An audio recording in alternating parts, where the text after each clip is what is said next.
Encounter with Ancient Egypt. My Horus. This video is purely for entertainment and does not infringe on copyrights or laws. The rights to the novel and image belong to the original author. We do not claim ownership.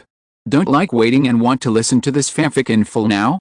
Subscribe to our Patreon, where you'll find the best fanfics. Chapter 251 Trust and Lies. What did you say? The fire was not burning very well. Amónhotep had just added a piece of dry branch into it. He turned back and heard her unclear words, and asked in confusion. I said. It was not easy to say such words once, and it really took courage to say them again.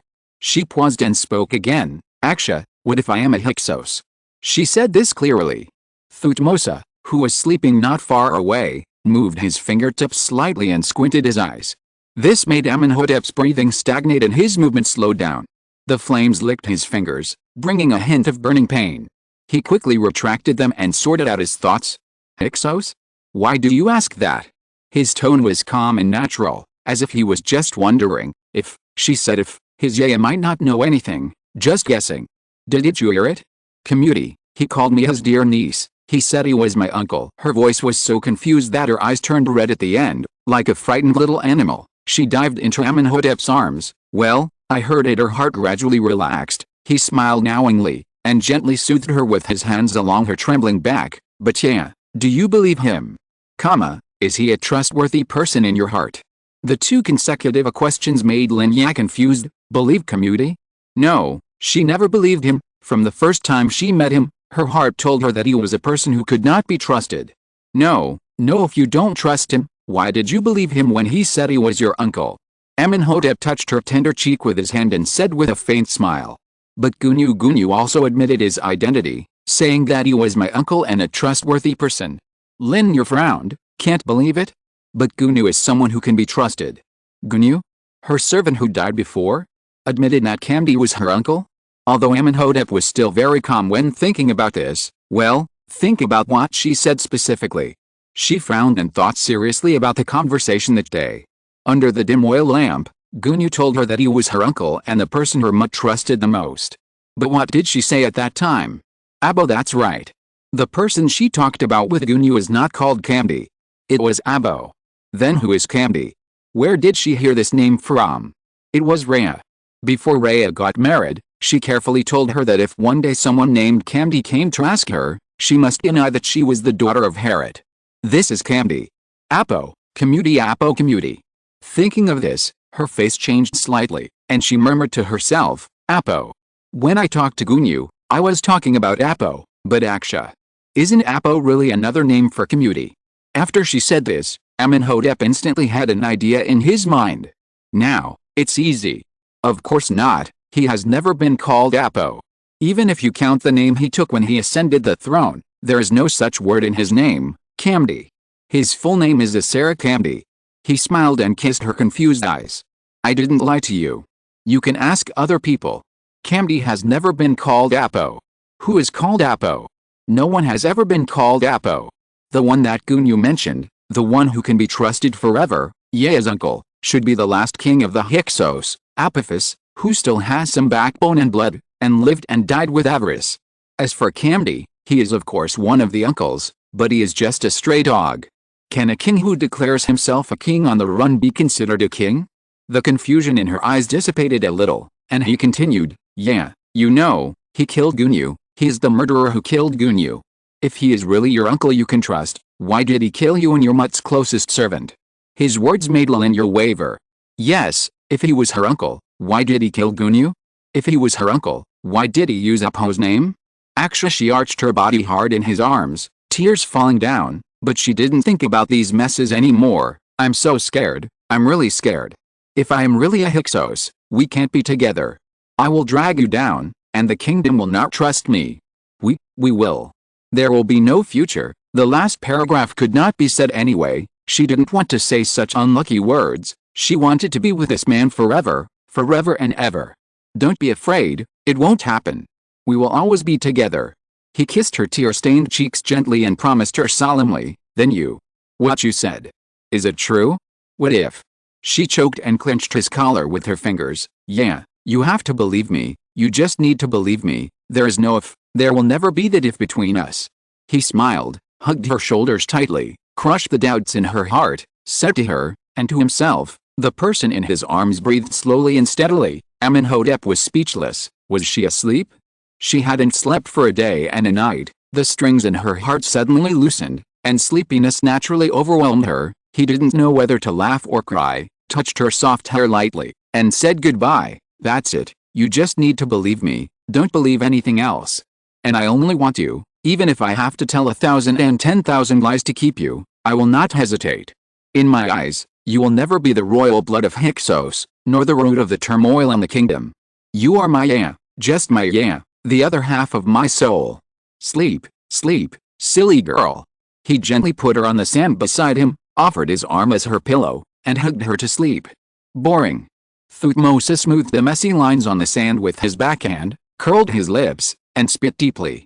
She is a Hyksos, the source of all evil, and finally has some self-awareness, but was coaxed back by His Highness. How can people not be angry? He knew it very well in his heart. If one day, the identity of this woman was exposed, and His Highness still protected her, it would be a crisis for the entire kingdom. This is a cancer that is enough to destroy the entire kingdom. But His Highness did not think so. Love? What is love? What kind of love is worth putting the entire kingdom in such danger? Thutmose didn't understand, and he never wanted to understand. His Highness mentioned Amon to him, and their former brother, the boy who also had Hyksos blood. It was indeed this incident that touched him and made him agree to keep silent. But Your Highness, today, we are no longer who we used to be. We have grown up. Standing in the position that His Majesty the King stood in, how can you be so confused? Your Majesty is so cruel that he must kill Amon? No, Amon's identity is so special. If he lives, he will sooner or later become the chief priest of the Amon temple. Such a god who is admired and looked up to by the people of the whole country is actually served by the evil Hyksos. How can this calm the anger of the people? There is no way. Amon he can only die, he can only die. The sky outside the reef is dotted with stars. Thutmose stretched out a finger and pointed to the brightest star in the distance. It was Sosis, a point on the crown of the goddess Isis.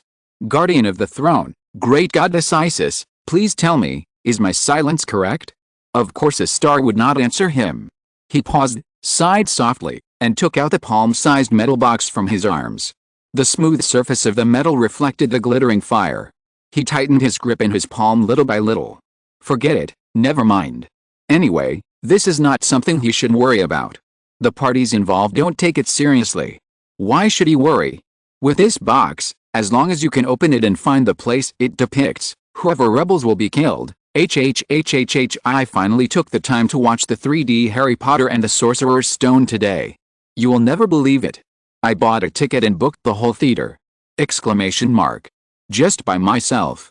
Exclamation mark. Sitting randomly in the theater. Exclamation mark. Ha ha ha ha. What's a bit embarrassing is that before the movie was over, the uncle who was cleaning up came in and asked me, "Are you alone?" I nod. Yes, yes, yes, just by myself. You can imagine the scene. The scene of the Philosopher's Stone is a bit dark. I was sitting there in the darkness, and the air conditioner was turned on. There was a gust of cold wind. I couldn't imagine if I was to book a theater for a horror movie. Chapter 252 An accident caused by a conch. At noon the next day, the group returned to the fortress of Sherahun smoothly. The journey was actually quite short, so short that Lin Ya sighed. Oh, what a pity, the seafood was just a mouthful. Time was too tight and we couldn't stay for a few more days. The report of the great victory had been conveyed back to Thebes. Amos was overjoyed and hurried to summon his son Amónhotep. He wanted to return to the temple of Amon to receive new merits in front of his father. Goodbye to the little octopus, goodbye to the clams, goodbye to the bamboo clams. Ah, that's not right. In fact, Memphis is quite close to the sea. The separation is only temporary. Fortunately, she picked up a huge conch on the beach. She ate it last night and it had been left to dry overnight. She raised it to Amónhotep's ear like offering a treasure. Aksha, listen, the sound of the sea is preserved inside. She said expectantly with her eyes squinting. Okay. He was startled, and leaned over to her ear obediently, but before he got too close, his eyebrows wrinkled slightly. What's wrong? His lips moved slightly, and he swallowed what he wanted to say. and leaned over stiffly, and then quickly dodged. Did you hear it? Did you hear the sound of the sea? She looked very excited. Yes, I heard it. Is it for me? Yes, yes. A gift for you. Amónhotep's face was a little hard to describe, but she didn't notice it. She wanted to put it on her ear, but he stopped her. Hey. Why don't you let me listen?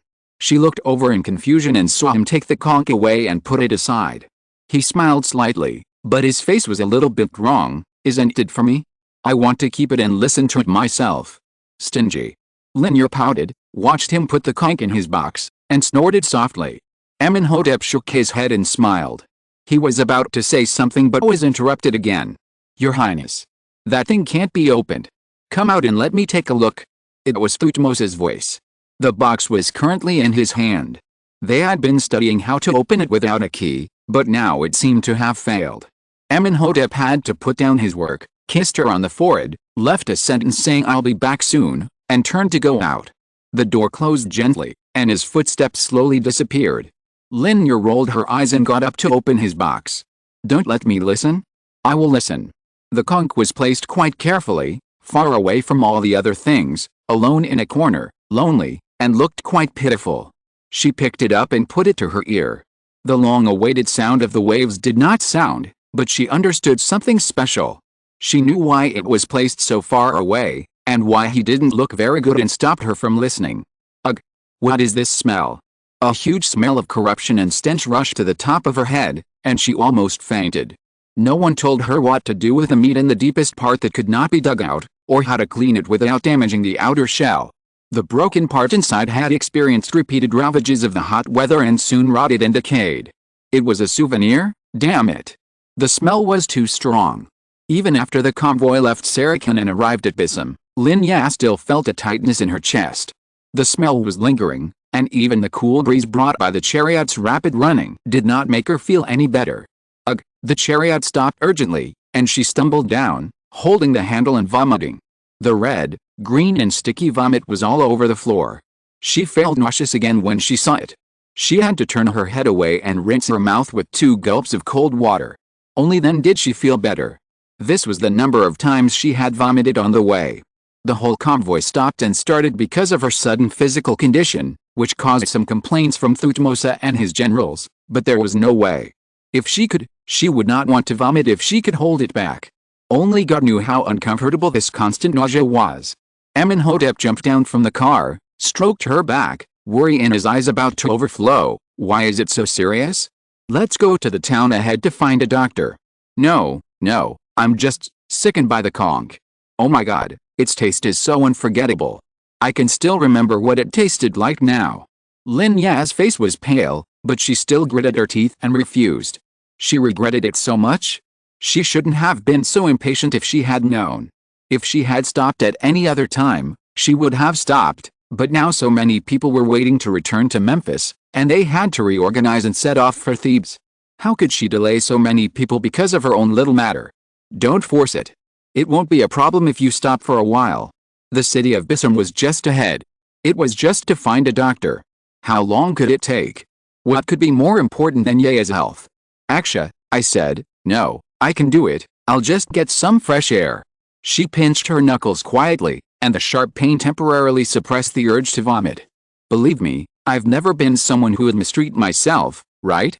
When we get to Memphis, I'll find a doctor to prescribe an antiemetic, and I'll be fine soon. Okay, if you feel very uncomfortable, be sure to tell me in time. Her insistence made Amónhotep compromise. He sighed and helped her back to the chariot. The cool breeze blew in her face as the chariot ran. Lin Ya tightly grasped the handle and smiled with difficulty. You see, I said I'm fine, I'll just get some fresh air. The mint scent on his body was diluted by the wind, but it still had some effect when you smelled it in your nose. I'm glad you're okay. Amónhotep saw that her expression did not seem fake, and his worry dissipated. Don't worry, I'm fine. She raised her eyebrows, and there was some rosy color on her cheeks. Well, thank God. The car was bumpy, but he took the time to hold her waist and kiss her cheek. If you still feel uncomfortable, you must tell me first. Got it. She responded impatiently, pushing his face aside with her hand, looking accusing. In fact, she still wanted to vomit, and she forced it down. When she wanted to vomit, she would feel much better if she drank a sip of water. The smell was really unforgettable. She should be able to hold on until Memphis like this. It should be possible. We can arrive tomorrow. We can't be so delicate that we can feel uncomfortable for so many days.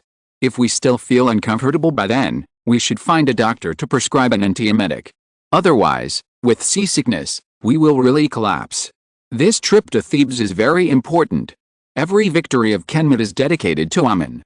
She is a sacrifice to the god Amon, and her husband is the protagonist of this celebration. She must go there anyway. The night was also spent on the road. Amónhotep and his companions did not sleep all night and traveled day and night to Memphis. Facts have proved that if a person is extremely sleepy, he can still fall asleep while standing. Lin Ya took a break on the road and slept for a few minutes in Amónhotep's arms. He held her tightly and did not let her suffer any bumps. However, the burning feeling in her stomach still woke her up from time to time. Is it dawn? When it was dawn, Lin Ya opened her eyes slightly. The first thing she saw was his blue chin. Well, it turned out that what he said was true. The beard would grow out after one night. The chariot was still running, but there was no sign of fatigue in his eyes. She stood on tiptoe and kissed him gently on the chin. Thank you for your hard work, my warrior. Are you sleepy? No. Amónhotep lowered his head when he heard her voice, smiled at her, and kissed her back naturally.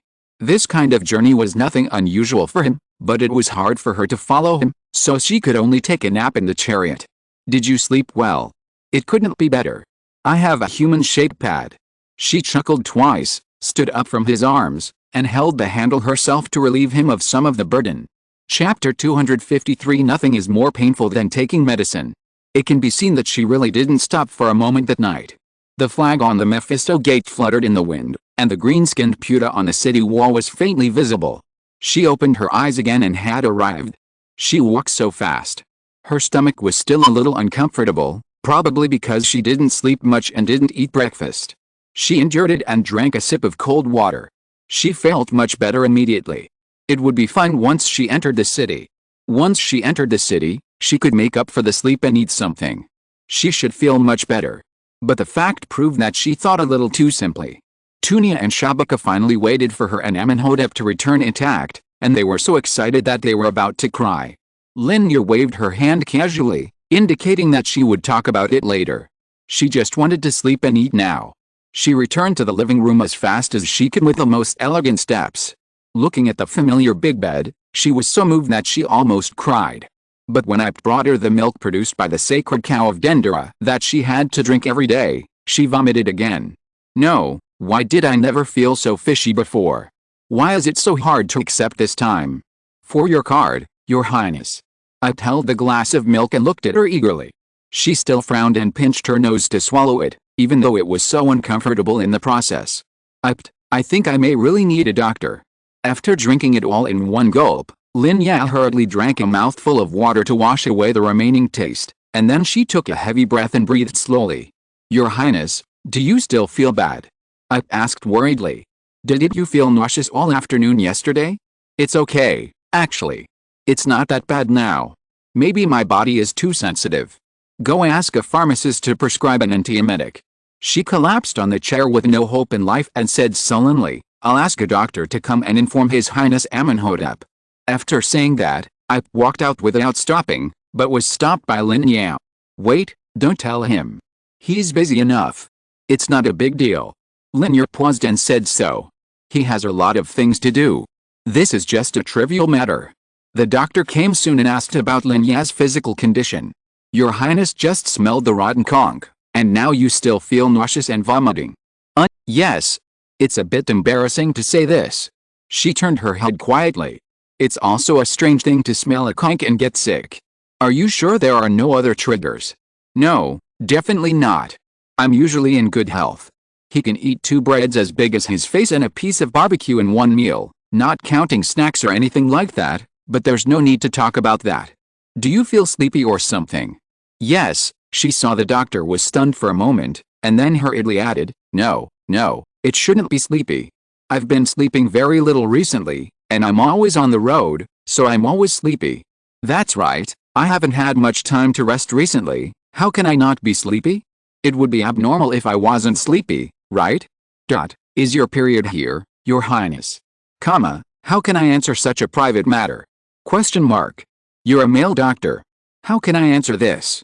Question mark. Hearing the doctor ask this, Lin Ya was a little crazy. This was too difficult to say. Your highness, please don't feel embarrassed. You must know that I am a doctor. God Puta is above. In my eyes, there is no distinction between men and women, only my patients. The doctor looked at her embarrassed expression and spoke lightly. That being said, he is a man after all, and it is really embarrassing. Your highness. It seems. I have been here.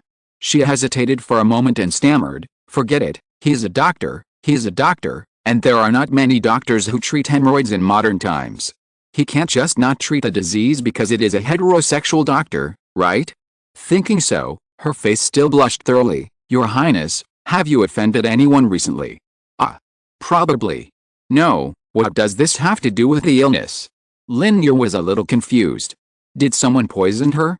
Thutmose's relationship with her was a little bad recently, but it was not to the point of poisoning. It's like this, your highness, I need to make sure whether you have incurred someone's curse. The doctor explained. Oh, so, then no, definitely not. Lin Ya was ashamed, having forgotten that Kemet believed in such curses, but how could such a statement convince a modern person like her? This was too far-fetched. Then I understand. Your highness just has a slight stomach upset. I'll go and prescribe you a prescription. Hey, wait a minute. Lin Ya stopped him in time. Well, what medicine are you going to prescribe for me? First of all, I won't eat anything with crocodile feces. Thinking of Dr. Kemet's habit of prescribing medicine, she shuddered. Crocodile feces, if this thing was really prescribed to her, she would vomit for 3 days and 3 nights. Believe it or not, don't worry, your highness, there is no crocodile feces in it. The doctor paused, then said expressionlessly. Okay, then you go and prescribe it. Hey, wait a minute. Your highness. What is the main function of the medicine you are going to prescribe for me? I want something that can stop vomiting. You know, I'm about to leave for Thebes. If your highness needs it, I will prescribe another antiemetic. The doctor said it calmly, and Lin Ya was relieved. She waved her hand and let him go. The hot medicine was brought back by Abt a moment later. It was pitch black and no one knew what it was made of. It was sticky and thick. The person who prepared the medicine was very careful. There was no foam on it. But no matter how careful he was, he couldn't change the fact that this thing would be very unpalatable. Lin Ya grinned and scooped up a spoonful with a spoon, slowly poured it back from a high place, and watched it pull out thin and transparent threads, sticky and greasy. Your highness, drink it while it's hot. When the medicine was being boiled, the priest of God came over and chanted a spell for a long time. This medicine juice has the divinity of Godta. You will get better immediately after drinking it. Yipt saw that she was reluctant to drink it, and whispered to comfort her. But Yipt, do you think it looks like the snot of some creature? It was black and green, and sticky. Thinking about it made it even harder to drink it. The divinity of Godta, Tisk, was there a charlatan chanting while the medicine was being boiled? What's the use? It can't change the taste. Your highness, is there any medicine in the world that tastes good? But only by drinking the medicine can the disease be cured. Yipt smiled slightly and moved the medicine bowl closer to her mouth. As long as you think that it is a certain food you like, it won't be so hard to eat. A certain food you like. This color and this look, whose delicacy looks like this? Your highness, look at its viscosity, does it look like fresh honey? I blinked at her. I added several spoonfuls of top-quality honey in it. In fact, she didn't like honey that was too sweet. What to do? Your highness. Think about it, when this medicine was cooked, there were sacrifices and chanting, right? So when I drink it, in order to make this bowl of medicine more divine, I have to chant it once, right? Lin Ya said with eager eyes, and then slowly began to chant the scriptures, but it was useless. This was medicine for curing illness, not anything else. Sooner or later, you have to face it. When she recited the scriptures from Amon, and finally started to recite Horus, the medicine became cold, but she still had to drink it. Your highness. Abt's expression was somewhat helpless. Aren't you sleepy? You can sleep better after taking the medicine. There is no reason anymore. The reasons have been used up. I still have to take the medicine. There are many things in this world that make Lin Ya afraid, but there is only one thing that makes her afraid immediately. That is taking medicine, any kind of medicine. But now it is obviously impossible to avoid it. Thinking about the burning sensation in her stomach from vomiting too much before, she closed her eyes, picked up the medicine bowl resignedly, pinched her nose, and gulped it down in one breath. The medicine was sticky and slippery, and the taste was very strange. It was not as bitter as Chinese medicine, but with so much honey, it might as well not be added. It was sweet and strange. If she hadn't thought that she would have to have another bowl if she vomited, she might have vomited now. Seeing that the medicine had been finished, I took away the bowl with satisfaction. Then Lin Ya quickly picked up an apple placed beside her and began to chew it. The sweet apple slid down her throat, and she fell back on the bed and returned to the world. From now on, if it's not something important like leaving, don't call me no matter what happens. Lin Ya. 1, 2, 3, 4, 5. It's so painful to drink the medicine. I don't know what the doctor prescribed. It tastes so bad. Doctor, bat blood, dried lizard, mantis eye. Chapter 254, Cube and Treasure. That afternoon, Lin Ya found out what the doctor prescribed for her, because she had bin squatting in the toilet for an entire afternoon. She finally knew what it felt like to take laxative beans. Now she knew it was weak legs and exhaustion, and she never wanted to experience it again. Fortunately, the toilet was set up indoors, otherwise it would be better to kill her if she ran back and forth indoors and outdoors at such a high frequency. In the eyes of Dr. Kemet, gastrointestinal discomfort is caused by eating unclean things. Only by cleaning the stomach and intestines can it be cured. Prescribing laxative beans is just a routine operation. She stretched out her hand tremblingly in the toilet. Your Highness. Pour out the rest of the medicine. I will never drink it again. Your Highness. How can the disease be cured without taking medicine? It's better to vomit to death than to let me continue. With her insistence, I finally poured out the soup for cleaning the stomach and intestines, which made her feel relieved.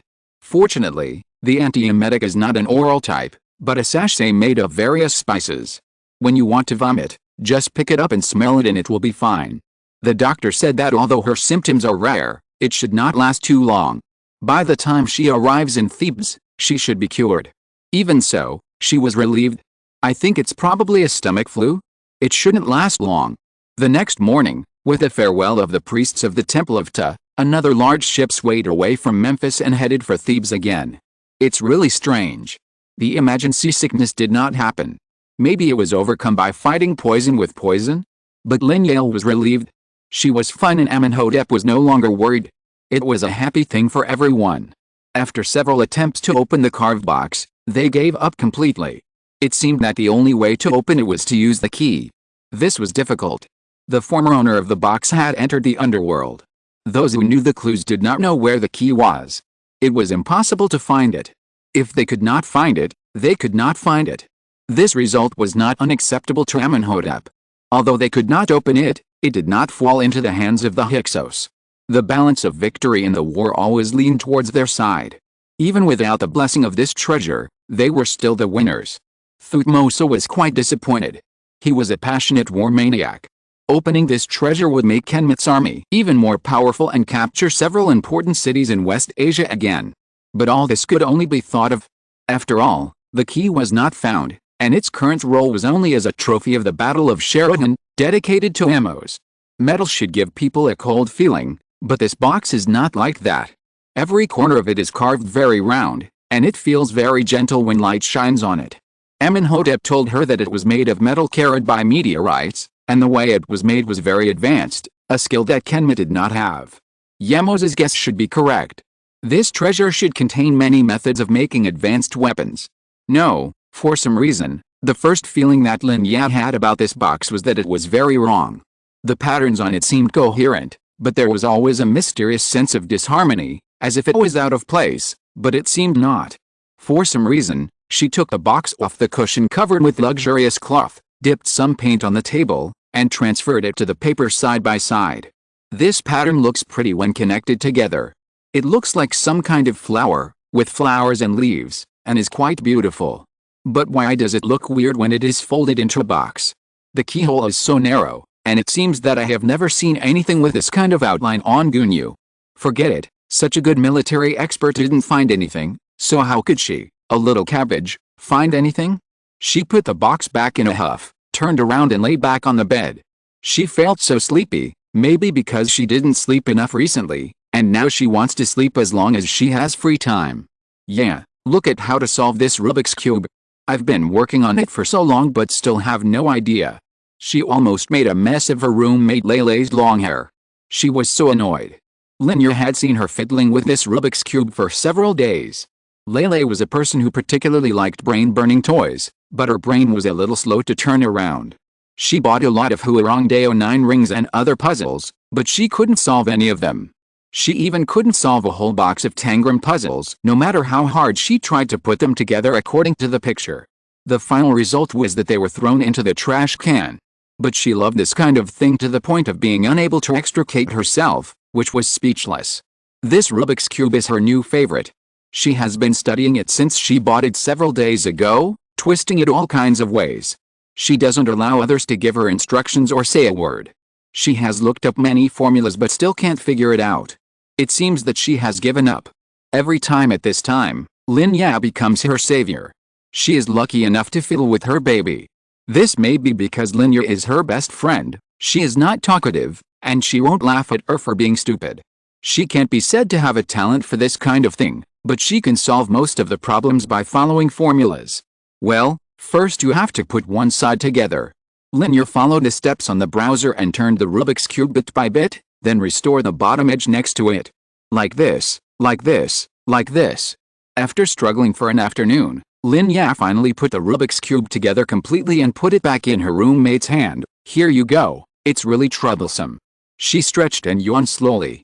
She felt a little sore all over after sitting for an afternoon. Yeah. I think you're so handsome. Lele's eyes twinkled with stars, pretending to admire her exaggeratedly. It's okay, it's not bad. This kind of half-hearted praise made Lin Ya speechless, and then she replied half-heartedly, turning around and seeing Lele throwing the Rubik's Cube he had just put together into the trash can. She had done this action many, many times, and Lin Ya was used to it. However, Limo, another roommate who had just walked in, said tartly, "Oh, rich people are different. They just throw away good toys after playing with them. You can't compare." What? You don't want to throw it away but keep it as a souvenir? Is there some treasure on it? If you like it, I'll give it to you. Their dormitory has always been like this. Limo has a strange temper and doesn't get along with other members. She always makes a lot of noise when she comes back. Every time this happens, Lin Ya will feel very impatient and irritated. She always thinks that everything will be fine after graduation, and she will never be so annoyed again after graduation. But when the day of graduation comes, she is the one who is most looking forward to this kind of relief, and she is also the one who cries the most. It has been a long time since I had a dream about modern times. After waking up, Lin Ya has always felt a little confused. The whole person seems to be still in a dream. She sits by the window and stares at the water under the boat in a daze. I don't know if it's because I have been away from modern times for too long, and I miss even this kind of noisy scene. How did the noise end on that day?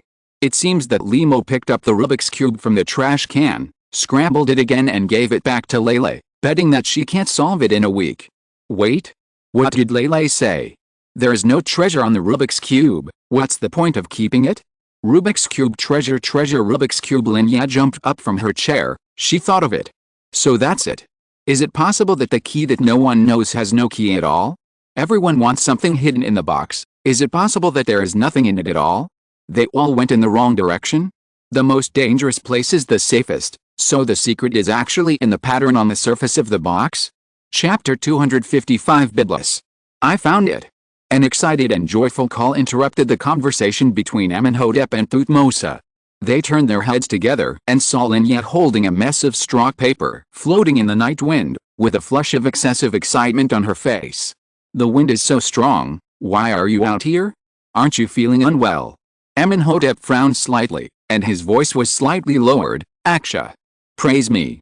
I found it. Slow down. Although the boat was large, it still swayed slightly and was not very stable. Before she finished speaking to ask her to walk slower, the man didn't listen to what he said at all, and pounced into his arms like a little bird, almost jumped onto his waist, hooked his hands around his neck, smiled like a little fool, and then kissed him on the forehead. Praise me. Praise me now. Lin Ya hung on him, proudly showing her teeth and claws, waving the straw paper in her hand, making a rustling sound. Thutmose was no longer surprised by this kind of scene, but he still rolled his eyes secretly and spit in his heart. Is it that serious? Is it that serious? Are you really so happy that you don't even bother to do anything? What are you praising? Amónhotep was in a good mood because his beloved took the initiative to throw herself into his arms. He drew out a lingering tone at the end of his voice and kissed her face again. She hooked her arm around his neck and leaned back, revealing an extremely proud face, which lit up Amónhotep's eyes with a charming look. I solved the secret of the treasure box. After these words came out, there was silence. Thutmose, who had just tilted his head and spitted, turned his face, his eyes widened, and he was extremely surprised. On the contrary, Amónhotep did not. His expression only showed a slight fluctuation. I don't know if he didn't react or something else. Are you lying? Gods, you'd better be honest. Thutmose screamed in shock. Are you kidding me? How many people have studied this thing? Even the most famous blacksmith in the army asserted that it is absolutely impossible to open the box without a key. Is she lying? How did she do it? Or did she already have the key? This thought made Thutmose feel depressed. Yes, no matter how innocent she looked, she was still a Hyksos. It was normal for her to have some secrets. She was not of my race. Well done, Maya is indeed the smartest. Amónhotep raised his eyebrows and smiled, looking proud. At the end, he even put his head against hers, their eyes met and their breaths could be heard. Thutmose felt his teeth ache. Was it going to end? Could such an important matter be dealt with first? What was in the box? How did she find it? A series of secrets made him feel like a rat sharpening its claws in his heart. But the two people didn't say anything and talked about other things. Wouldn't it be better if we talk about the box first? She couldn't hold it in any longer. After she said this, Lin Ya felt something was wrong and climbed down from Amónhotep awkwardly. Why are you in such a hurry? You're the one who lied. She cleared her throat pretending to be calm, but only got a low chuckle from him, which made her face redder.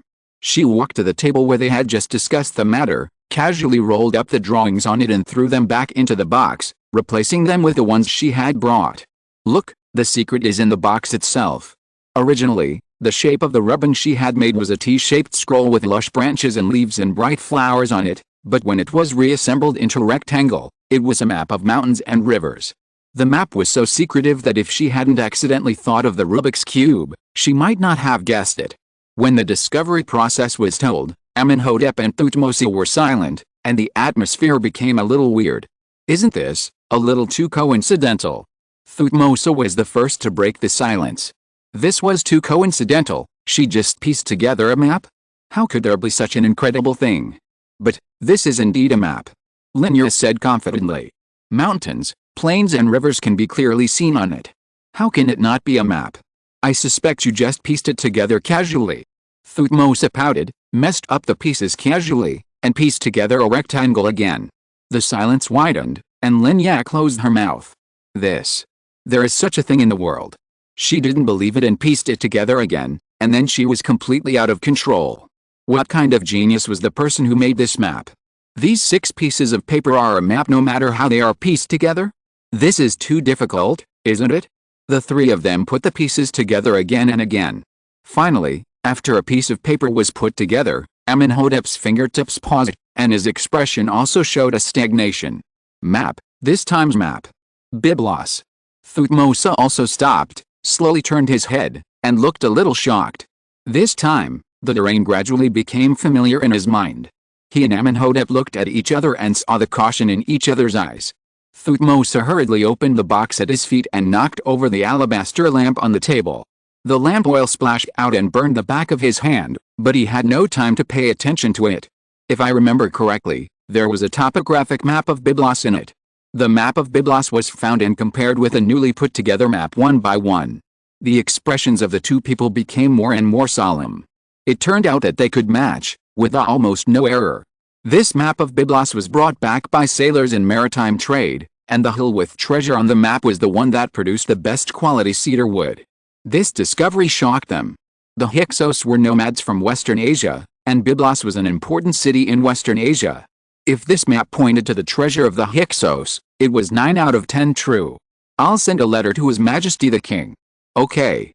After a brief silence, Thutmose left a word absent-mindedly, turned around and pushed open the hatch and walked out. Yeah, you have helped the kingdom a lot.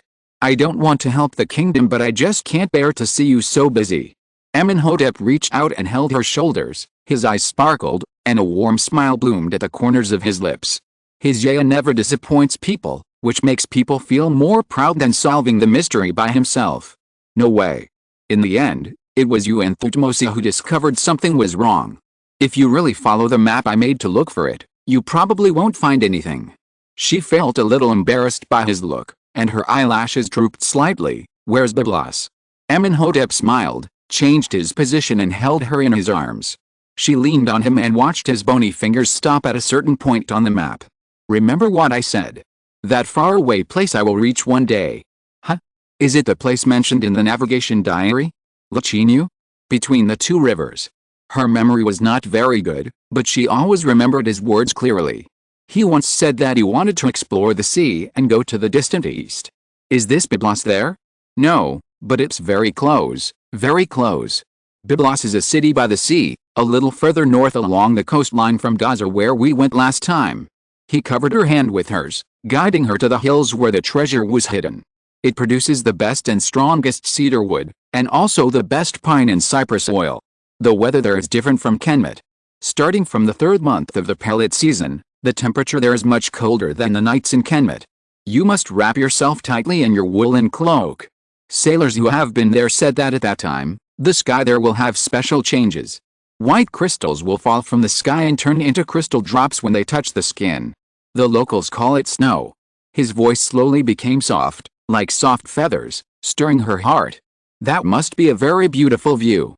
One day, when Kemet's army marches north and seizes the city-state of Byblos, I must take you to see a snow you have never seen before on a certain day in the 3rd month of the pellet season. With a map like this, I believe that day will not be too far away. I will stand with you on the highest peak of Byblos and watch the white snow falling on the golden pines all over the mountain. Only with you can I enjoy the most beautiful scenery I have ever seen in my life. Don't ask me why the shapes of flowers and leaves can be put together to form a map that can be put together in any way, because this is purely imagination. As long as you make it up, everything is possible. I just saw a baby asking me on the assistant where the remaining chapter is. Ha. In fact, I have a stomachache, and I am a squatting and thinking maniac who loves squatting. Ahem, I squatted for 2 hours before coming back. Chapter 256 The Sixth Courage Golden Fly. The long-standing siege of the Hyksos base camp, Sherahan, was breached, and the box containing the Hyksos treasure was also seized. The clues on it were revealed, pointing out the exact location of the treasure. A series of happy events made Amos very happy. Even Lin Ya, who had always been unpopular, was more pleasing to her this time. It was said that it was his son's not-so-popular wife who solved the secret of the box. Well, from this point of view, she is still somewhat worthy of his son. Well, there is only one thing, she is still not as pleasing to the eye as his own daughter. The fleet of the regent prince was moored at the ferry of the Temple of Amon in Thebes. At the ferry square, the princes and ministers headed by Amos were waiting here to celebrate the triumph of Amónhotep. Lin Ya got off the boat and walked naturally to the side where the women should stay. When Amos saw her, his eyes lit up and happiness was written on his face. He took her hand affectionately and pulled her to his side. Of course, it is not ruled out that it was because he saw Thutmose. The long red carpet was laid all the way from the center of the square to the ferry. Amónhotep, Thutmose, and the generals who participated in the Battle of Sherahan came all the way from the boat and saluted respectfully in front of the king. Among them, Amónhotep walked in the front, with the prince's large shawl neatly draped on his body, and the snake crown symbolizing the royal family on his head shining brightly. There were many young ladies from princes and nobles present. Lin Ya didn't need to observe. Just by watching him walk over, she knew that her husband was the focus of this event. He looks quite good today. A murmur came from the side. She was stunned for a moment, almost thinking that it was said by herself. She tilted her head and found that it came from Amos. Well, Thutmose looks quite good today. She nodded seriously. It was rare to see Thutmose dressed like this, well, neatly. For example, he usually had no upper body, but today he also wore a slanted shoulder shawl, and his bald head, which had always been bald, was covered with a gorgeous shoulder-length wig. As the saying goes, clothes make the man. Thutmose, who changed his look, really proved his reputation as the handsome man of Memphis. Who said that? I was talking about my third brother. Her agreement made Amos blush. He hurriedly explained, but there was a suspicious red on the tip of his ear. Oh? Are you talking about Aksha? Of course. Didn't you see the eyes of those noble ladies? I think they all wanted to stick their eyes on my third brother. Amos stiffened his neck and glanced at the girls on the opposite steps with a corner of his eye. They discussed in a low voice, their eyes fixed on Amónhotep. The spring light in their eyes softened the hot weather a little. Really? But I think there are many ladies who like Thutmose. Lin Ya smiled and deliberately teased Amos, but saw her face fall for a moment. Just as she was about to ask another question, she saw the high priest Tantaman walked up to the king, saluted, turned around and straightened his expression. This was a sign that the celebration was about to begin. She could only swallow the question back and keep quiet and wait like everyone else. The opening was still a lengthy eulogy of Amon. In the hearts of the Kemet people, all victories and wars were blessed by God. Only the power of God could make Kemet continue to prosper. This was a long-standing custom. Even for a general like Amónhotep who did not believe in God, he still had to show the same attitude on such occasions. He knelt on one knee on the ground, one hand on his chest, with a pious look, bowing his head and listening. The generals behind him knelt on both knees, with their heads on the ground, showing absolute respect. After the eulogy, Amon the priest brought trays one after another, and Amos stood up from the throne and personally awarded medals to the generals who had made contributions to the kingdom. The golden fly of courage, the symbol of warriors, was made into rings, bracelets, armlets, and necklaces according to the size of their military exploits. Names came out of Amos's mouth one after another, and the people whose names were called were extremely honored and proudly received the medals from the king's hands. A necklace made of a huge golden fly was hung on Thutmose's chest. He bowed his head respectfully and kissed the toes of Amos. The largest golden fly medal, the kiss gift awarded by the king, was a great honor for Thutmose. There was only one piece left in the acacia wood tray. Amos stopped in front of Amónhotep and took out a huge necklace from the tray. However, he did not put it on him personally like he did for others. Instead, he held it up high. The golden light of the sun sprinkled on the order of the golden fly, reflecting dazzling rays of light. The last hero of the Battle of Sharuhan. My dear son. Regent Prince. Amónhotep. His voice was high and loud, penetrating the crowd, and everyone could hear his words. Since he was 10 years old, this is the 6th time he has won such an honor. It is his great contribution to the kingdom. The great Amon, the great god, has given him energy. He is the son of my Nebuchadnezzar, the eagle soaring in the sky. He is the bloodline of the god Amon. He is your future king. After the last word fell, Amos hung the order of the golden fly on Amónhotep's chest, helped him up, hugged him tightly, and patted him with satisfaction. You did a good job, my dear son. I am proud of you. His voice was full of pride. He was the great king who unified Kemet once again. A hero was destined not to give birth to an ordinary person.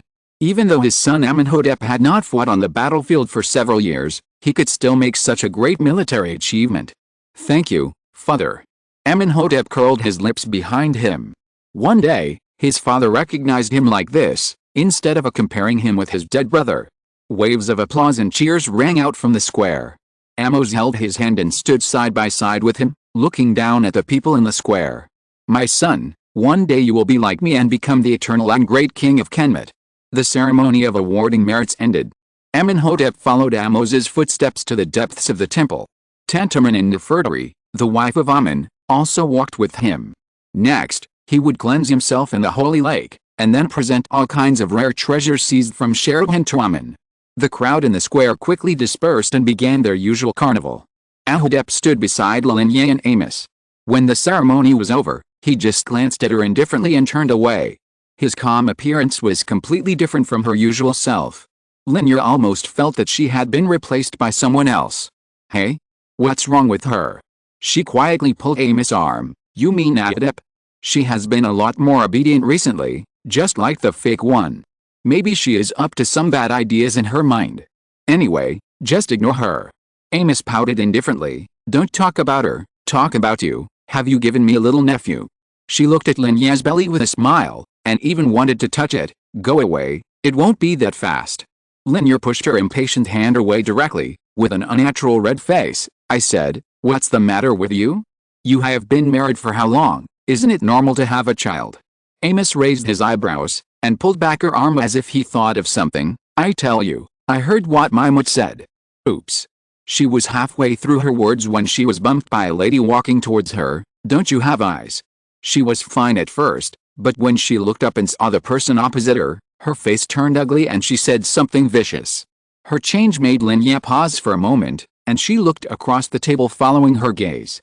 "I'm sorry, Your Highness. It's all my fault." A soft and pleasant voice sounded, making Amos' face even uglier. "The next chapter will be in a while. It's halfway through, but I need to eat a bite of rice." If you're listening to this novel on a channel other than Fanfic World, it means they downloaded and uploaded it without effort. We cordially invite you to visit our channel, Mundo Fanfic Novelists. There you'll find the original version of this story, and you can explore many other novels of various genres. We're waiting for you to immerse yourself in a world of incredible novels. Chapter 257, Blind Thutmose. "Come on, don't talk like that." "I dare not. Everyone knows that the sickly people in Nico's family will fall down if touched. If you fall down now, it will be my fault." Amos raised a vicious sneer at the corner of his mouth. "I shouldn't have stood by the roadside without opening my eyes and become your roadblock." "Ahem, Your Highness, I'm sorry. I was too impatient." The girl opposite looked a little sickly, with a pale face, but her eyebrows were very delicate, and she spoke in a soft voice. I don't know how such a person offended Amos. Although the girl looked easier to get along with than Amos, Lin Ya didn't know why, but instinctively disliked her. This might be because she was a person who protected her friends. If her friends dislike someone, even a fairy couldn't make her like them. "Amos, you are bullying me right after the queen left." A familiar voice came from behind. Before Lin Ya could react, she saw the girl opposite her with red eyes and mist covering her eyes. General. Well, now Lin Ya understood why Amos didn't like this girl. It turned out that she was a love rival, and a pretty girl. She didn't even have anything to do, and she was already crying? If you didn't know, you would think that Amos had bumped into her, or did he do it on purpose? That is, from this opening, Amos lost, and lost miserably. The girl stumbled past them and stood weakly beside Thutmose. Lin Ya almost felt that her next step was to hold the man's arm, but she didn't do it, probably because she was concerned about their unmarried status. "Miss Amónhotep, don't be afraid." What did Amos do?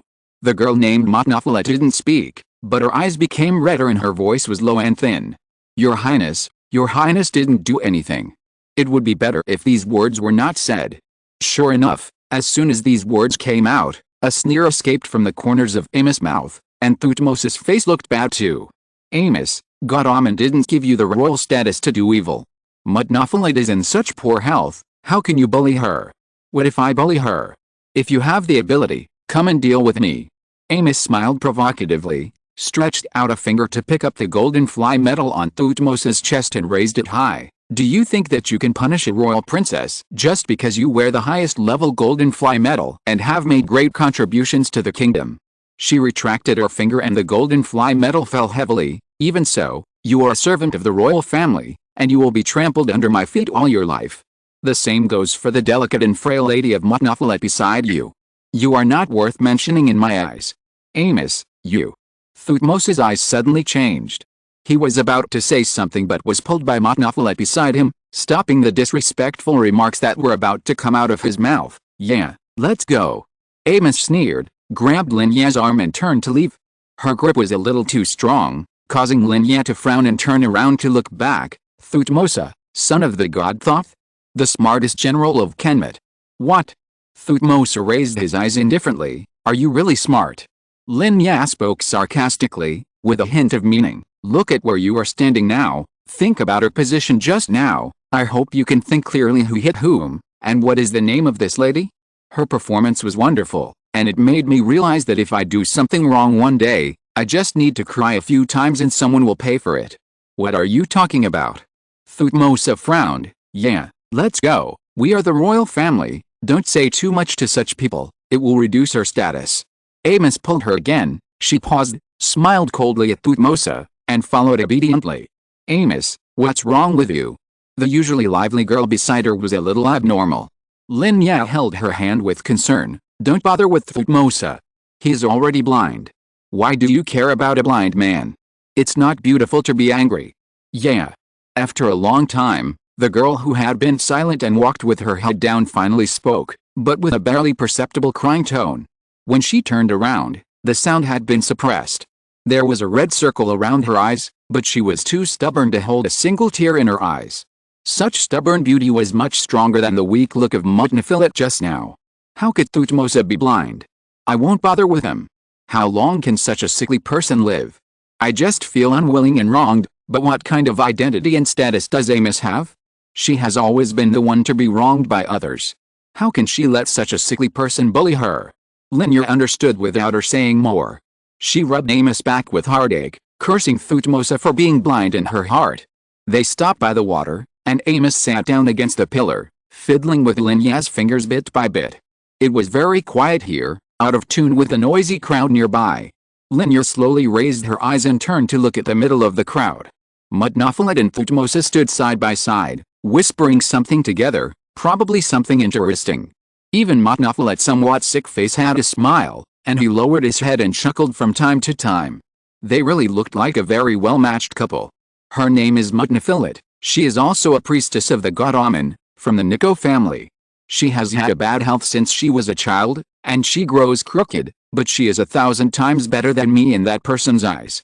Amos's self-deprecating words came to her ears, pulling Lin Ya's eyes back. When had she ever seen Amos show such a fragile look? Even in the loosest sitting posture, her waist must be straight, not letting others see her sadness and decadence, and maintaining her self-esteem. But her tone has already explained everything. This meeting today broke her heart. The person she has been waiting for so many months finally appeared in front of her again. She didn't have time to be proud of him. She had prepared a lot of words of blessing to tell him, but it was impossible to say them anymore. The largest golden fly of courage, the highest medal of a soldier, she was really proud of Thutmose. He was still so young, and his future was so limitless. Her vision was indeed the best, and the person she liked was also the best, but she was a little blind. Just one encounter, and Amos' heart was broken. Amónhotep was the child of Nico's priest, born to concubine. She was not in good health when she was born, and her back was deformed. It might be a bit serious, because no one had ever seen her wear thinner and color clothes. She was always loose. She was sick every other day and was a famous sick beauty in Thebes. Unlike Amos, who was avoided by everyone, she was delicate and weak, and was polite to others. She was very popular among the noble youths in Thebes. Many people liked her, and it seemed that even Thutmose, whom Amos liked, was not immune to this. Or, Thutmose didn't like her. From this look, it was clear that they were in love. The more Amos talked, the more discouraged she felt. Her waist and back relaxed, and she leaned on Lin Ya's shoulder and sighed softly. I knew Tu first, and I liked Tu first. He also said that he would always take care of me, but why did he always avoid me? And he always favored Amónhotep like this. Does he really think that I must have him? Does he really think that I like him that much and that he is so useless? Amos laughed softly. Lin Ya paused, thinking that she should have given up on Thutmose and decided to find someone who deserves her love. After all, she deserves it. Such a good Amos deserves to be loved by the best man in the world. Amos, you are much better than that pretentious Amónhotep who cries at every turn. You are so good, but Thutmose doesn't deserve it. How? Apua patted heavily on her shoulder. She saw that the light in Amos' eyes was getting brighter and brighter, and his spirits were high when he looked around. You are right, yeah. I am so good, why doesn't Thutmose like me? He really doesn't deserve it. Some people say that feelings gained by force are not true feelings, but I am the king's daughter, and I will force it. Chapter 258, Love Rivals Meet on a Narrow Road. Byblos.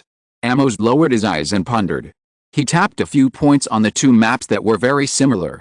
He picked up the metal box that fit perfectly. The box had rounded edges and corners, and each pattern was extremely detailed. After looking at it for a long time, it really felt like a map. Today, I will go to Byblos. The box made a little sound when it was placed on the tray. He raised his eyes, as if he was talking about what to eat today. But is it really that simple? As soon as the words fell, Amónhotep and Thutmose were both shocked. Father, how is your health? Your Majesty. Amónhotep frowned. Amos's health was not optimistic.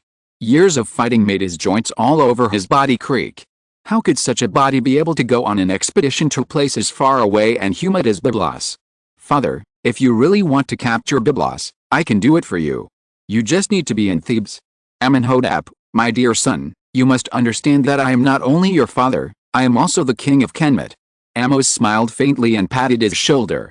I understand how you feel, but I have to go, not just for this map whose authenticity is yet to be determined. My son, you are about to be king. You should understand the strategic significance of Byblos. After Sherahan, every inch of land in Lachinu, whether it is Gaza, Jaffa, or Megiddo, which one is not a difficult city to attack? Only by occupying Byblos can we guarantee that the Hyksos will be expelled from my land forever. He stood up from the golden chair and walked alone towards the direction of the temple door. The sunlight shone in from the door, gilding him with a golden color. He faced the light, like a real sun god. Amos slowly turned his head, his profile was angular, and the traces of time left on his face were faded. I was a hero, and I will always be a hero. A hero is never afraid of death. If Anubis wants to take me away and take me to be the Osiris of the underworld, I would rather die on the road to conquering Western Asia. My body will eventually decay, but my will and my cards will never. They are forever young, because I am the monarch who unified the two lands, the son of the god Amon, Nebuchadnezzar Amos. The news that His Majesty the King will lead the army in person has been basically finalized, but the specific date is not yet known. Nefertari and the priestess of the Temple of Amon have been praying day and night, and countless terracotta warriors representing the enemy have been smashed and burned. It can be basically confirmed that Lin Ya is the only choice for the next god's wife. Perhaps in order for her to see clearly and learn, Nefertari's every movement is slowed down, and every spell is clear. From this moment on, Lin Ya felt the pressure was rising.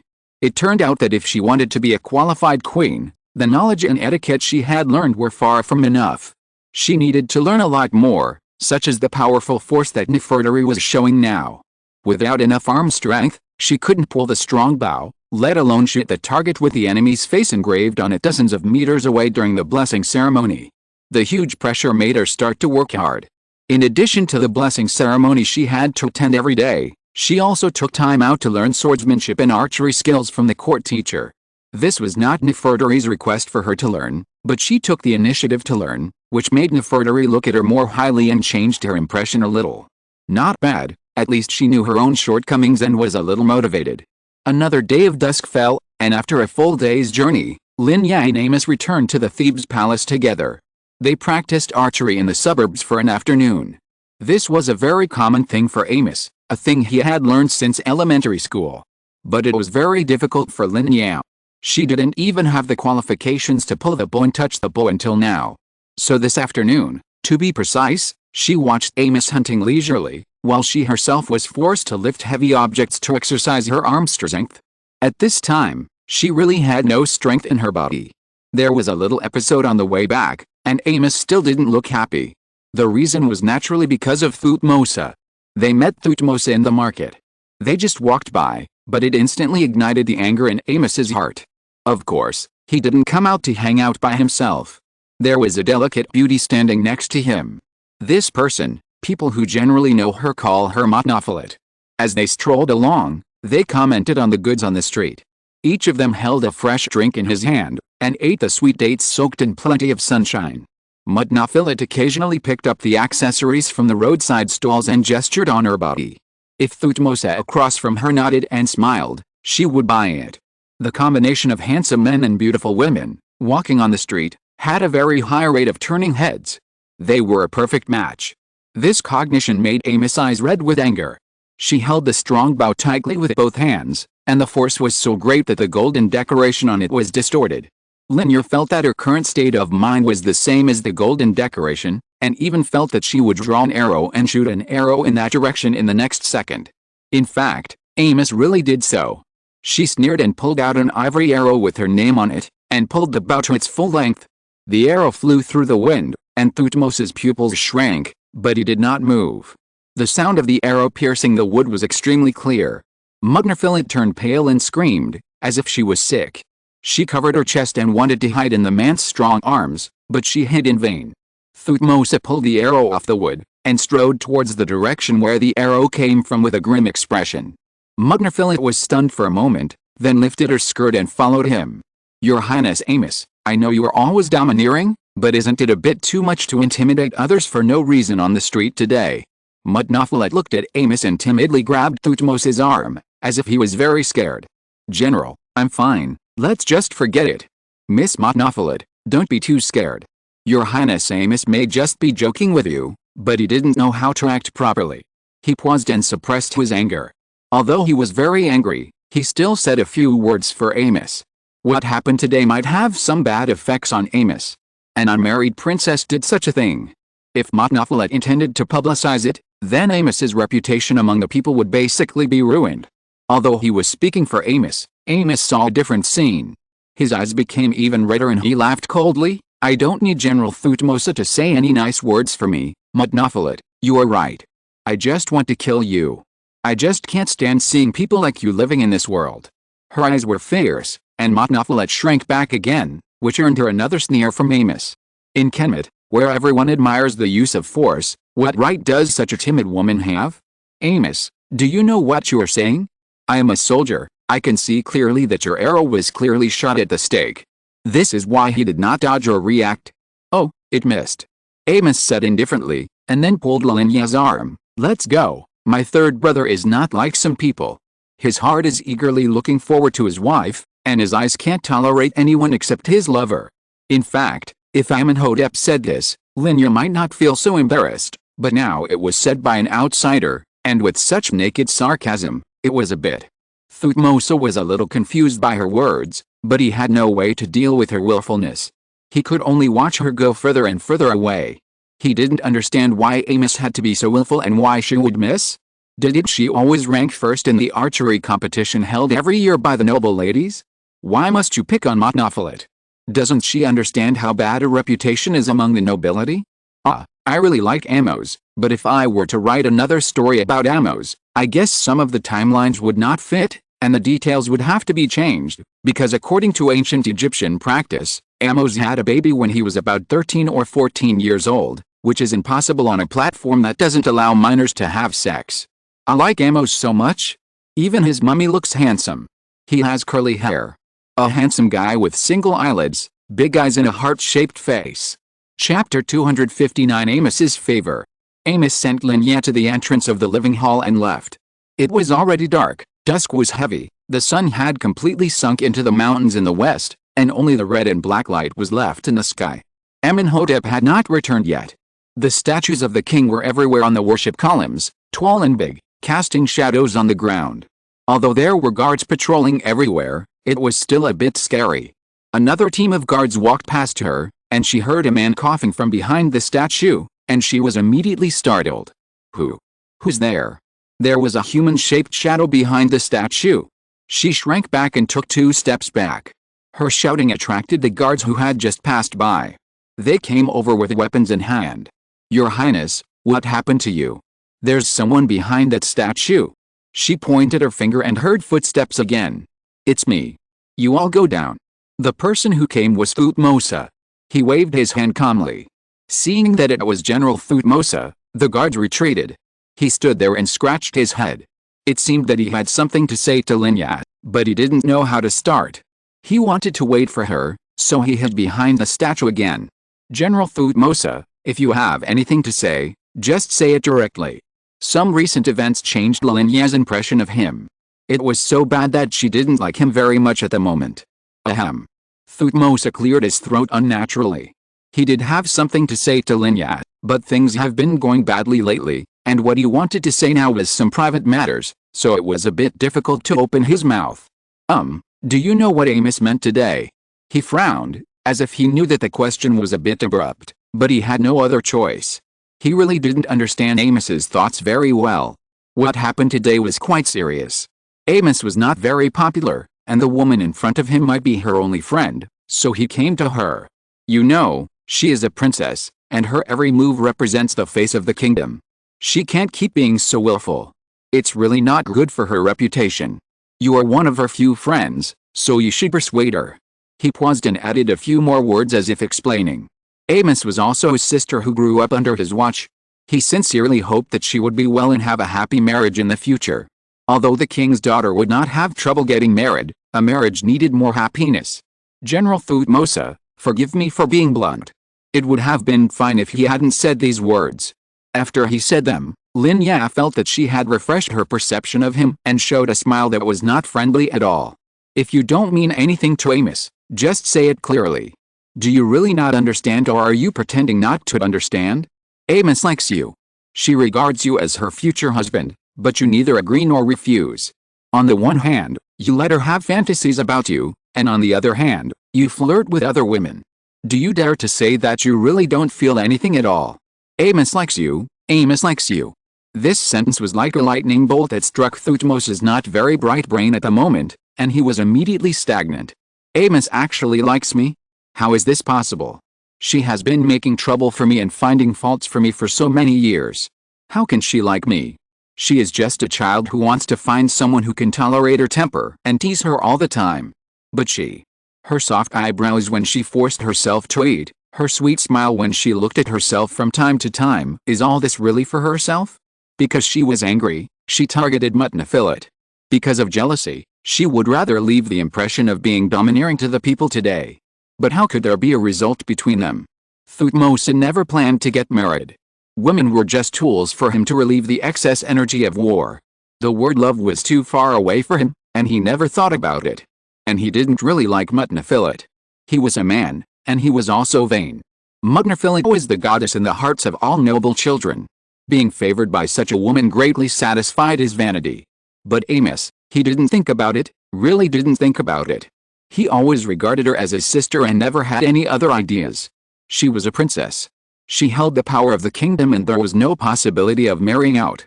She was destined to be the wife of the next king since birth. This cognition made him flee in a hurry, and he could hardly maintain the calmness on his face. In the evening, as soon as Amónhotep returned to the living room, he saw his wife sitting in front of the dressing table, looking thoughtful, mechanically undoing the clips on her wig. With something on her mind, her hands were not so dexterous. A pair of arms suddenly wrapped around her shoulders. She was stunned for a moment, then tilted her head and kissed the visitor on the face naturally. Amónhotep smiled slightly, took over the work in her hands naturally, and helped her untie the ivory hairpin that was closely connected to her hair and hidden. Do you think men like women who are very weak, act like a spoiled child, and rely on him? She played with a wig she had taken off and asked a question sullenly. Why didn't the lively and smart Amos attract Thutmose's attention? But the weak Amónhotep who couldn't even speak clearly would do? Or do men like this kind of style? She was thinking about Amónhotep and Thutmose, but Amónhotep automatically put himself in the picture. Yeah, her occasional coquettish look, her attachment to him, and her vine-like obsession during love always made his heart soften. Maybe, he said vaguely with a slightly red face. What? Unexpectedly, his little wife was so angry that she even forgot that he was holding her hair. She stood up and cried out in pain because her scalp was pulled. He wanted to reach out to help her rub it, but she slapped his hand away. Her face was also a little red, but the reason was different from his, because she was obviously angry. Even you like Amónhotep? Go away. You like that kind of woman. I'm not weak at all. Not gentle at all. I can't act like a spoiled child. Ugh. She was really angry. She had been basking in the sun for a whole day, training her arm strength for a whole day, and with the matter of Thutmose, she was already full of restlessness in her body. Now she heard Amónhotep say that. But before she could vent, someone blocked her soft lips, and all the resentment in her heart was blocked. Amónhotep was also a little confused. Amónhotep? Who is that? He didn't even have any impression of her? Why did Jehsekhara want to eat such a sour thing? At first, he just wanted to block back the words she said that he didn't want to hear, but the corners of her mouth were so soft, and her breath was so sweet, that he slowly fell and didn't want to wake up. I don't know about other women, and I don't like other women to act coquettishly and cling to me. I only like you. Don't you understand my feelings? After a long time, her breathing was unstable. He finally forgave her as if forgiving her, and used his fingers to stroke the red corners of his lips that he had ravaged. You lied. She thought about it and felt a little guilty for getting angry for no reason. She pursed her lips and spoke a little softer. How did I lie? Amónhotep raised his eyebrows in amusement. I have heard a lot about you these days, the prince favored by the golden sun, The handsome and incomparable Amónhotep Lin Ya raised one eyebrow like him with a long tail tone. Amónhotep is the most worthy person to marry in the whole kingdom. He has supreme power, a more perfect face than anyone else, a young hero, and this time he conquered Sharahoon in one fell swoop. These words were heard from the noble ladies who were also priestesses. The customs of Kemet are really open. Unmarried girls gather together to discuss other people's husbands, and they don't gossip about others. She felt depressed when she heard it. Her man is very handsome, and she likes him, but being remembered by others is another matter. They are both handsome guys, but the cold-looking Amónhotep actually got a wife earlier than the smiling Thutmose I. Chapter 260 Amónhotep. But even though I am so perfect, I also like you. Amónhotep's forehead was against hers, and his eyes and tone were so innocent. But Lin Ya didn't really buy his story, and snorted, I heard from others that Amónhotep will marry you sooner or later, and you two are a perfect match. What's more annoying is that it's you who are with me, and we are each other's natural partners. He smiled, a little helpless, and doted on the tip of her nose. But Lin Ya still looked unhappy. She cracked her fingers and said with a hint of accusation in her tone, the son of the moon god gave birth to the sun god, and the moon god was very satisfied. Amónhotep and Amónhotep, together, will make both the sun god and the moon god satisfied. But I am not satisfied. Why is it that wherever she goes, people say that her position as princess is not legitimate, that she has no royal blood, not the blood of the sun god, while Amónhotep is the complete opposite, saying that if Aksha wants to secure his position as king, he must marry his sister. In the end, it would be better to just tell her that her husband must marry Amónhotep. The more she thought about it, the angrier she became. Like a mad kitten, she bit Amónhotep's chest. Hiss, what are you talking about, the sun god and the moon god? The feeling from his chest did not hurt very much, but it was more like a bite on his heart, soft and making his heart tremble and itch. Amon and Ach, aren't they the sun god and the moon god? Your marriage will be something that all gods expect and be satisfied with, but I am not satisfied. She pointed a finger at herself, and pinched him again as if she was not satisfied. Amónhotep could not help laughing. How could Azrael be so cute? None of the things she talked about had anything to do with her. They were all things that didn't even have a shadow, but she became so jealous just by listening to other people's talk. Although Amónhotep was a high-ranking priestess of the temple, marrying her would bring obvious benefits, but he did not intend to do so. Yeo is enough for him as his woman. What are you thinking? She is my sister from the same father and mother. Besides, I don't like her. There is no possibility between her and me. Amónhotep couldn't help pinching her angry face. Don't try to deceive me. Your royal family simply marries sisters, daughters, and some marry granddaughters, and marry. The feeling of weightlessness suddenly came, and her feet felt light. She reflexively hugged the other's neck. Amónhotep simply picked him up and strode into the depths of the living hall. What are you doing? He gently placed the person on the bed and kissed her soft lips restrainedly. Let me use my body to tell you what your Amónhotep is. You are shameless. The white gauze curtain fluttered in the night wind, and the gauze touched her face. The boy in front of her had such delicate eyebrows and eyes, and every move was attracting her. He belongs to her, only to her. The wind slowly stopped, and the sky outside the window showed a hint of misty blue. She had no strength left, but she still held on and did not fall asleep. She leaned on the boy's arms and poked his chest with her fingertips. Go to sleep. A light kiss fell on her forehead, and the boy's voice was so gentle. No, I won't sleep. She shook her head. It's almost dawn, and all kinds of morning ceremonies will start soon. It would be better not to sleep if she only slept for a while. If the calculations were correct, servants would come in soon to help them wash and dress. First, they would participate in the ceremony of Amos summoning the sun, and then they would follow Nefertari to perform the blessing ceremony. He himself did not intend to sleep, but he asked her to sleep. Go to sleep. I will tell my father Mut that you are not feeling well. He smiled, and compared with her sleepiness, he looked very proud. No. Her eyes widened and she became more energetic. What was he kidding? She had missed any ceremony these days. Just yesterday, Nefertari praised her for being in good health. Why was she not feeling well today? You can figure out what's going on with your toes. Does this kind of thing need to be known to everyone? But you will feel sleepy. I will definitely come back early after exercising today and go to sleep directly when I get back. She patted her chest to promise, but yawned again. She said so, but she was still very sleepy. "Why don't we talk? You will feel energetic after washing your face," she insisted, and Amónhotep did not ask her to go to sleep again. In the end, he lowered his eyes and blamed himself for his indulgence in his heart. "Well, what do you want to say? Why don't you talk about why you have to marry your own sister according to tradition?" Lin Ya paused, and then his mind twitched. Why is it this topic again? The guilt in Amónhotep's heart was about to disappear. He suddenly felt that she might not be that tired. "Go ahead." He was silent, but she shook his arm relentlessly. It wasn't that she was really afraid of Amónhotep, she was just quite curious. "Well, do you really want to listen?" Amónhotep observed her expression, with soft helplessness in his eyes. "I want to listen." Lin Ya opened her eyes wide, looking like a curious baby, waiting for him to speak. "Well, this is indeed a royal tradition." After a long silence, perhaps he was organizing his thoughts, he slowly spoke. "First of all, it comes from the creation myth. You know, Ra created Shu and Tefnut through himself, and they gave birth to Jeb and Nut. Jeb and Nut combined again to give birth to Osiris and Isis, the lords of the underworld, and the evil set in Nephthys. Later, they gave birth to Horus, the lord of the world, and Anubis, the guide of the dead. And the kings of all generations have regarded themselves as gods living in the world. Naturally, they must be different from ordinary people and marry their closest blood relatives. This is exclusive to gods, ensuring the purity of bloodline and the cloak of divinity. But this is actually secondary. The fundamental reason is that royal princesses can enjoy too many privileges and wealth. If they marry the rich and powerful, they will take this part with them. It is different if they stay in the royal family. This is the greatest possibility to keep the royal property in the royal family and avoid weakening it.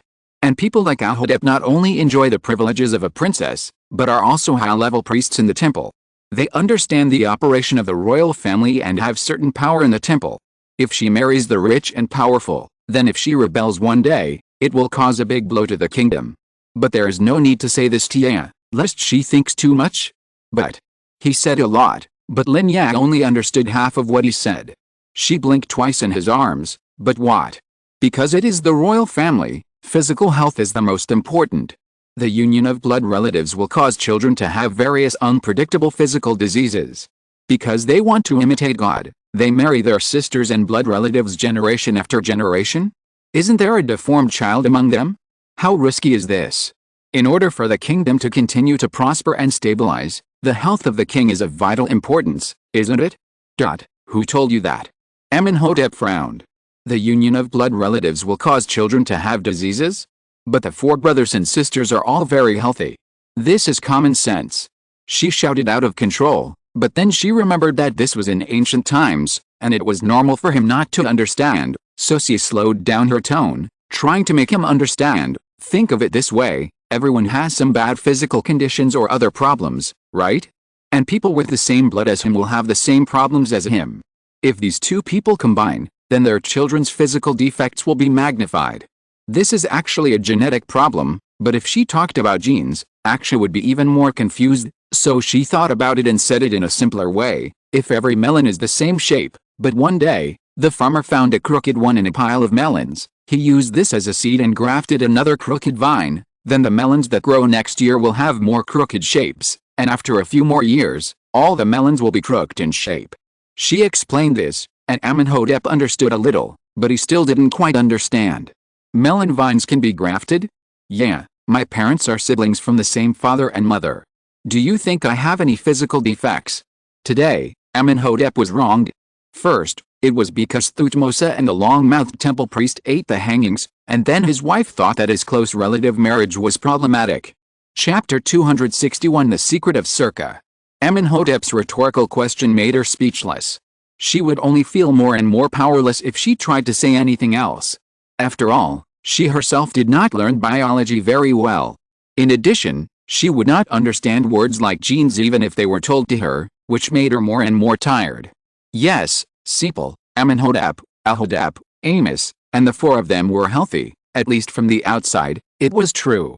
But heredity is also divided into dominant and recessive. Maybe Sepal's early death was due to a defect in the gene chain. She once heard the eunuch who served Sepal say that Sepal was fine before, but one day he was just bitten by a mosquito, and gradually contracted malaria, and then became bedridden. The doctor who treated him said that the species of mosquitoes were indeed slightly toxic, but not so serious that he would be cured with some medicine, but the fact was that he became weaker and weaker day by day because of this simple mosquito bite, and finally died. Is it because Sepal is the product of inbreeding, so he is so weak in the face of this not-so-scary virus? But she didn't have time to discuss so much with Amónhotep, because the servants immediately walked into the room to help them get up, wash, and participate in the various morning ceremonies that followed. With a spell of Amos, the golden-red sun jumped out from the east, breaking the long night. Even though it was not the first time to participate in the ceremony of summoning the sun, such a visual impact still made Lin Ya feel particularly magical. No wonder the people are so convinced. The king casually said a few spells, and the sun came to the world.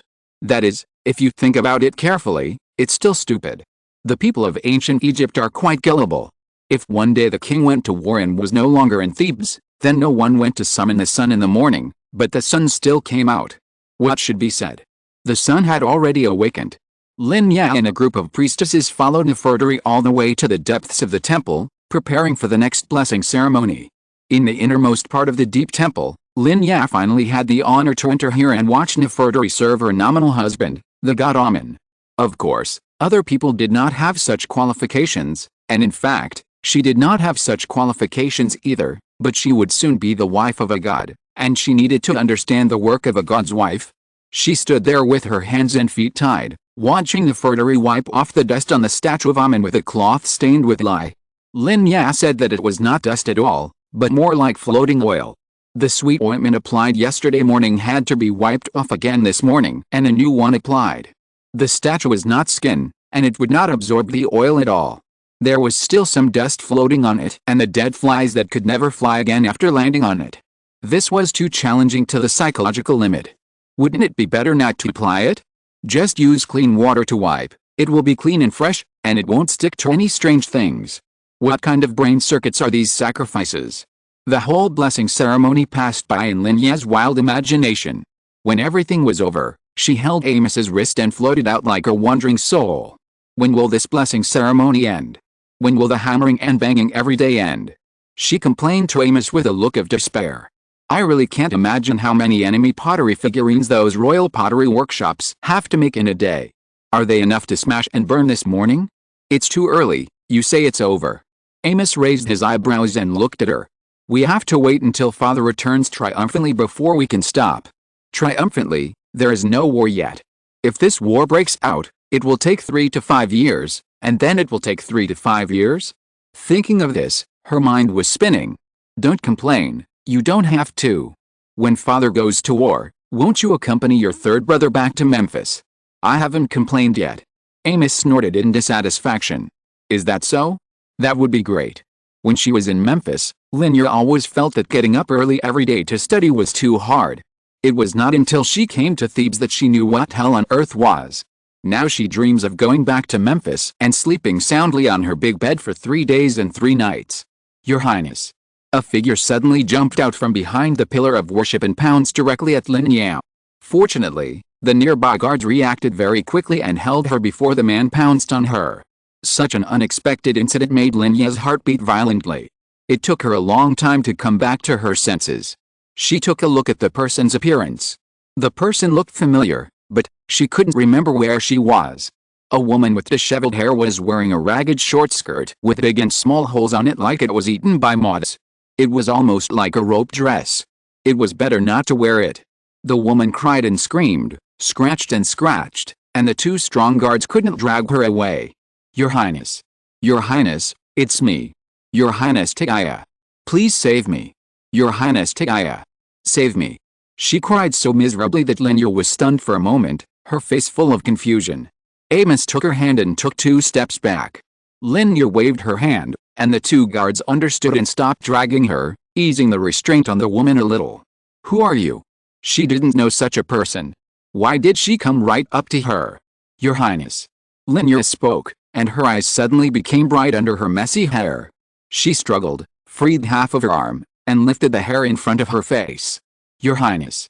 I am Mayor. I am your maidservant, Your Highness. This. Mayor? Lin Ya looked at the dirty face and thought for a long time before she remembered who this person was. Isn't this the maid that Circa gave her? The one who talks a lot and is annoying? Didn't she do a job in the temple under the arrangement of Amos? Why did she come here? And what about saving her? May became excited instantly when she saw that she remembered herself. Your Highness. It's me. It's me. Save me. Please save me. Why don't you go to work at this time and come here? Lin Ya was puzzled. This sentence instantly brought May to the bottom of the valley. Her body began to tremble slightly, and she yelled incoherently, Your Highness, I was wrong, I shouldn't have listened to Madame Circa, oh no. That bad woman Circa's words to monitor you. I won't dare to do it again. Please save me. Save you. Lin Ya was even more confused. The errands in the temple were also a good job that outsiders dared not even think about. After all, it was related to the gods, and people from the outside world could not get in even if they tried their best. How did she become like this, and she came out like a ghost to ask for help from herself? I arranged your job for you. You are coming to Yale for help now. Are you dissatisfied with my arrangement? Amos had just thought hard for a while, and now he remembered who the woman in front of him was. He sneered. Mayer was stunned, then shook his head frantically and knelt down. Amos, what job did she go to do? Lin Ya asked curiously. Nothing, just emptying the waste bucket for the priests. Amos fiddled with his fingers and said casually. Puff, waste bucket, isn't that a toilet? They actually arranged Mayer to do this kind of work, amazing. Although it was a little dirty and smelly, she was a servant. She must have done similar work in Rhea Manor. Why did they have to save her? Lin Ya thought it was nothing when she heard this, so she told the guards to take her back and turned to continue walking out.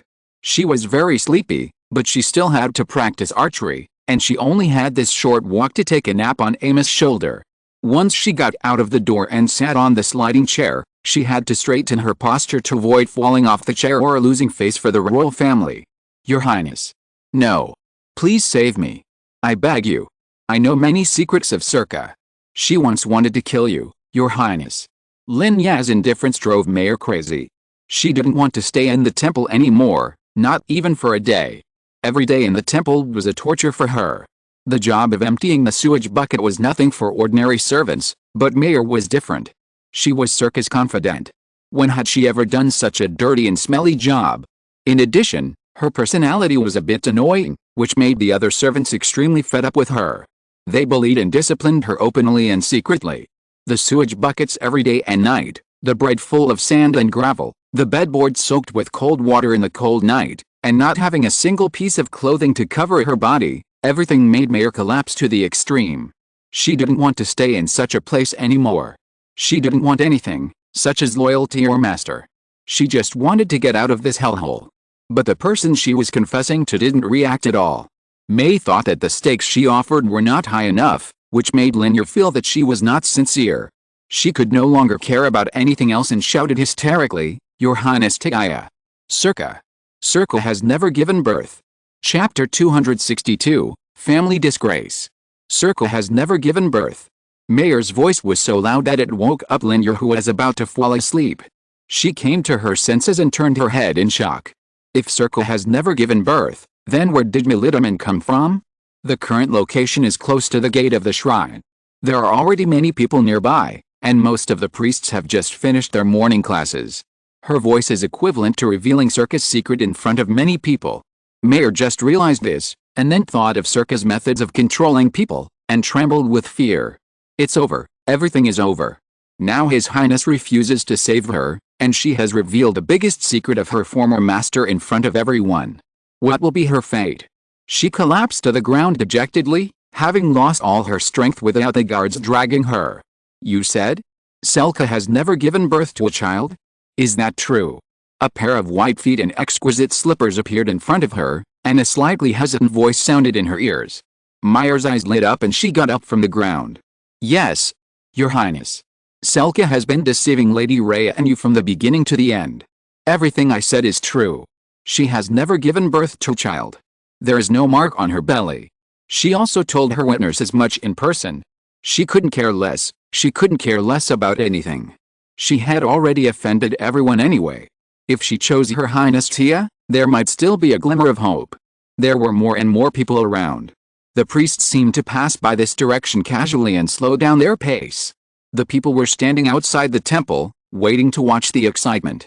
Meyer looked into Lin Ya's eyes and swallowed nervously. Anyway, he had already let it slip. What difference did it make if he told it to one person or to many people? Besides, Circa, the wife of the master, had always done bad things. She had bullied Her Highness Tegaya openly and secretly. Perhaps humiliating Circa in front of so many people would make Her Highness happier? Your Highness, please listen to me. Every word I say is the absolute truth. In the temple of God, at the feet of the great Amon, I will not dare to tell even the slightest lie. The guards holding her were already shocked by such words. Meyer exerted a little strength, shook off the arms that were clamping her, crawled on her knees to Lin Ya, and hugged Lin Ya's thighs with her dirty arms. Your Highness. What I said is true. Nothing happened between Circa and Lady Rhea in the beginning. She lied to Lady Rhea that she was pregnant, used the power of Lord Vizier to force Lord Rhea to marry her, and brought back a bastard from outside to pretend to be your bloodline. She did so many bad things, causing your mother to become seriously ill and die, and she treated you so badly. You should hate her very much.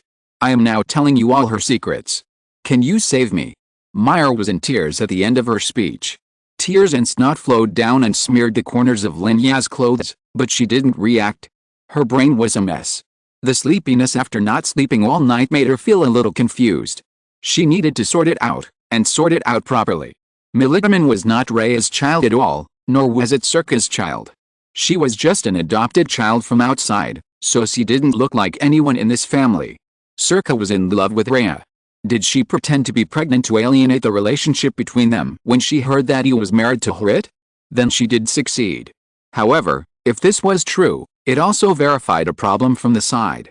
From the time Circa and Rhea got married to now, more than 10 years later, Rhea had never touched her. What did Circa do wrong? What's so good about Rhea? Is it worth her to work so hard and hurt others and herself? What's the point of continuing such a marriage of widowhood? Lin Ya was too sleepy to think clearly, but Amos was very clear-headed.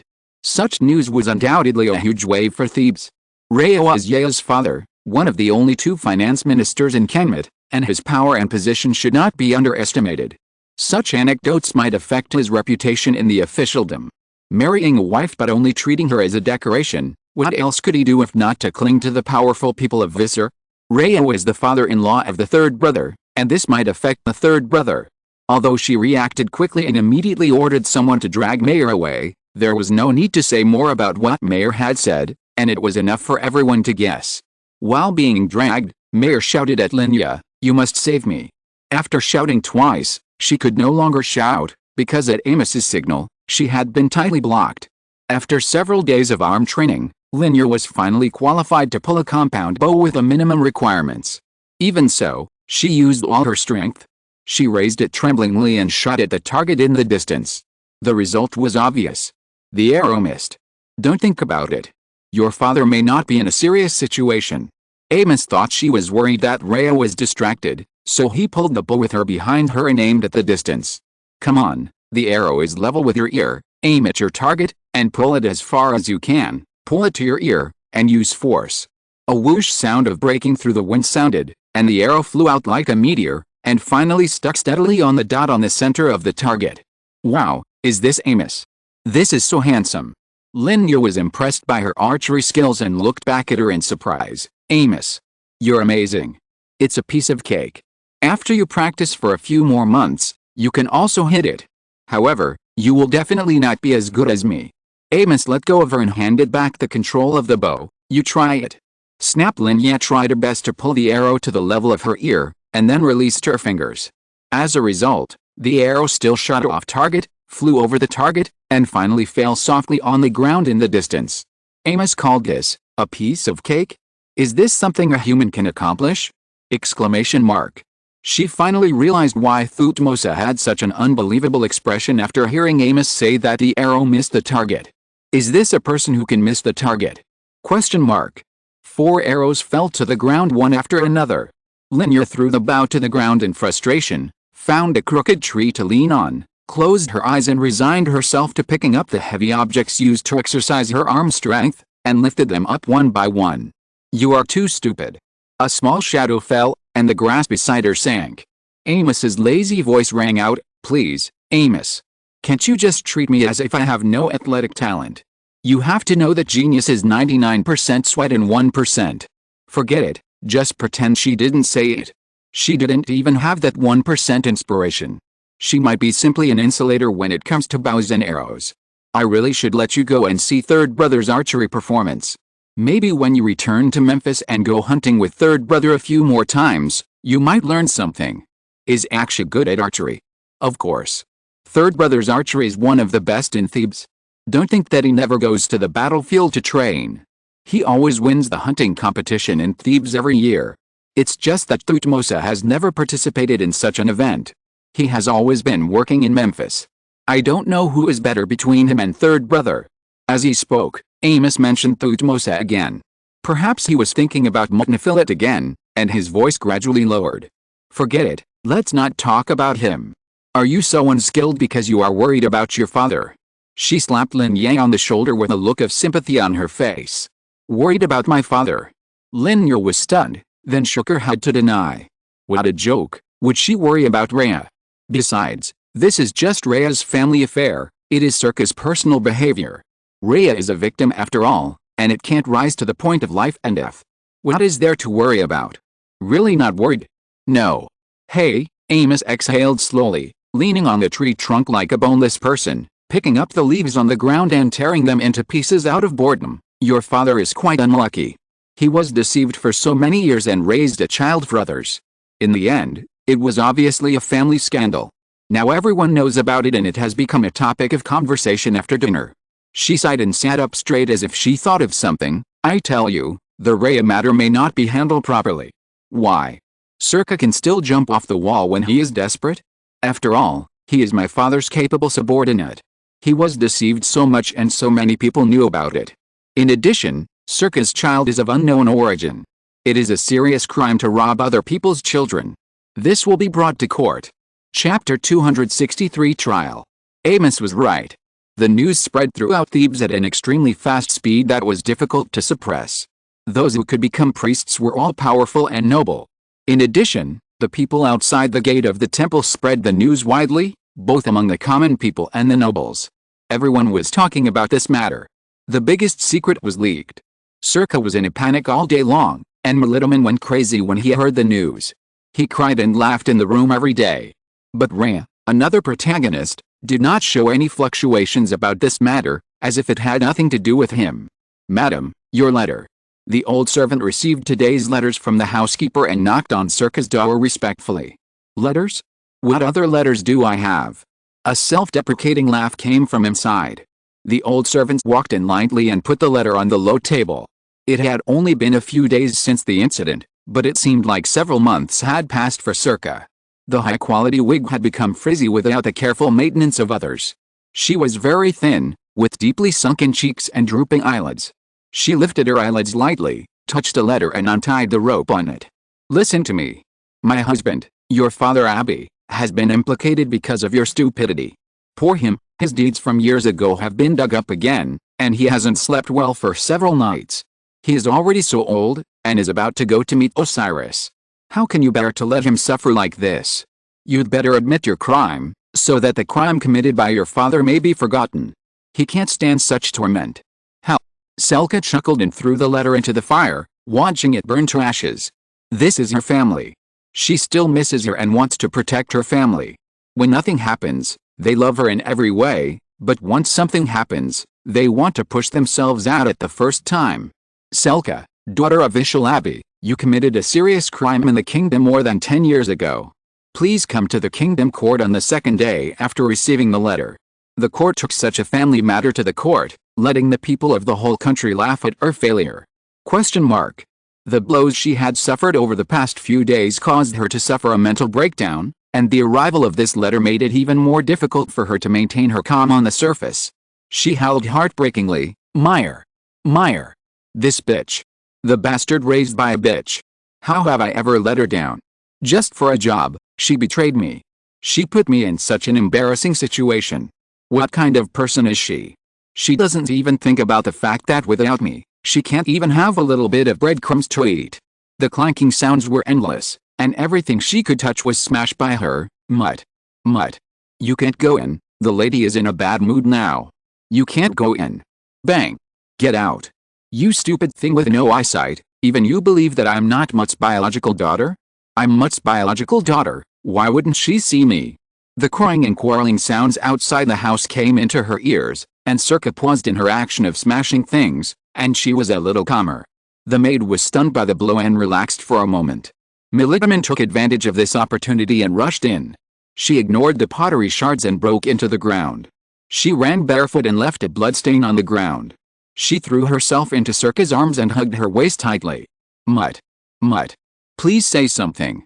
I am your biological daughter, right? What they said is all lies. You love me the most. How could it be that I am not your biological daughter? A crying voice came out of Militiaman's mouth.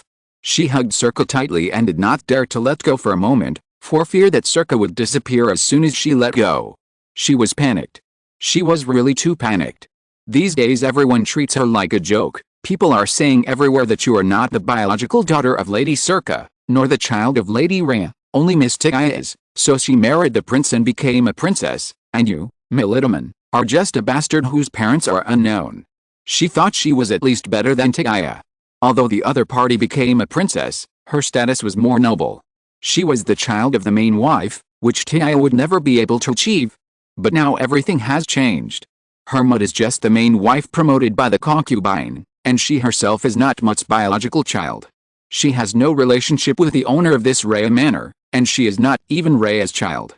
Blood gushed out from Militiaman's feet and splashed on Circa's feet. A trace of relaxation appeared on her expressionless face. She closed her eyes slightly, then mechanically raised her hand and stroked the back of Militiaman's head. Her hand was a little stiff at first, and then it became soft little by little. Militiaman, my child is Mutt.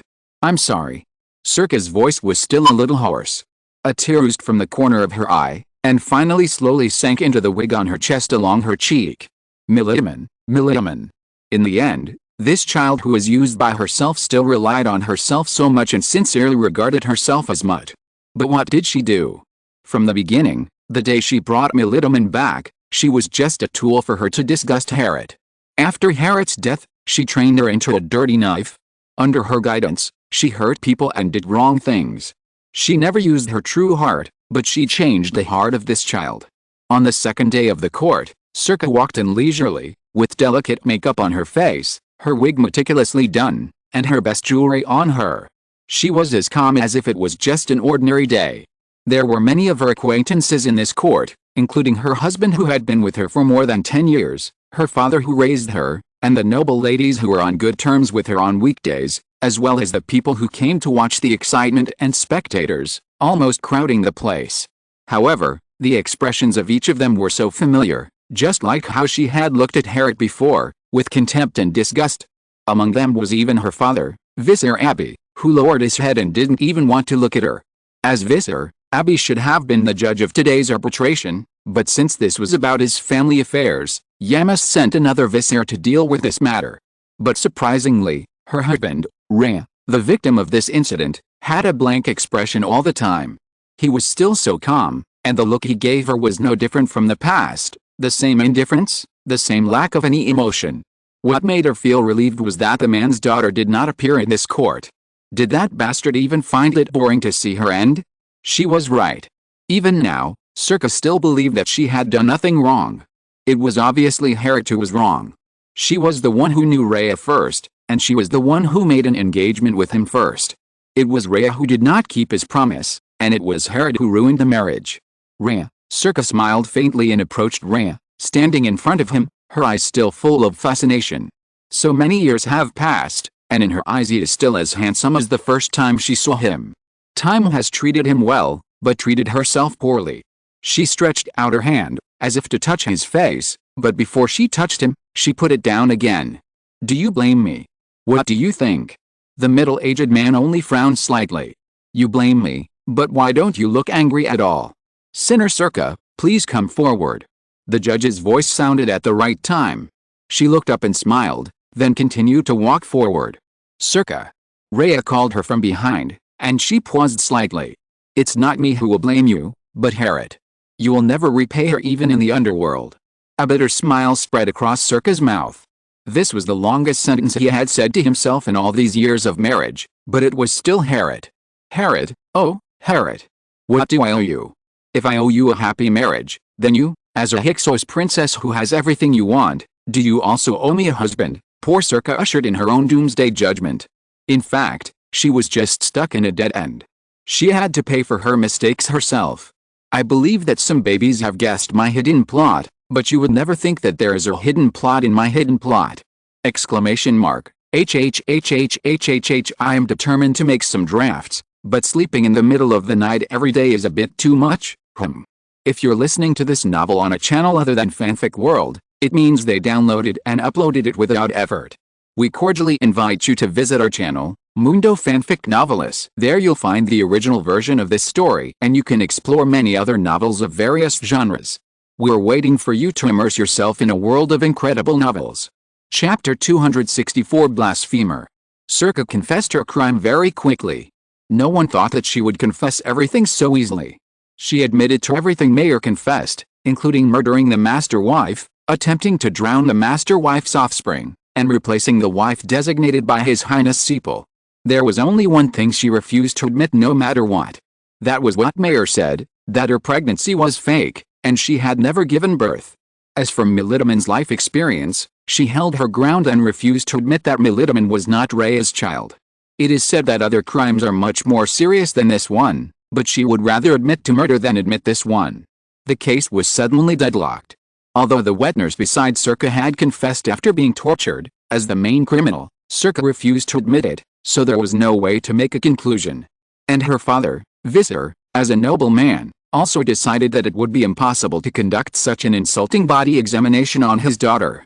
Unexpectedly, for the obvious facts, the victim Rhea finally chose not to pursue the matter, and tacitly acknowledged that Militiman was his child, the daughter of the Minister of Finance.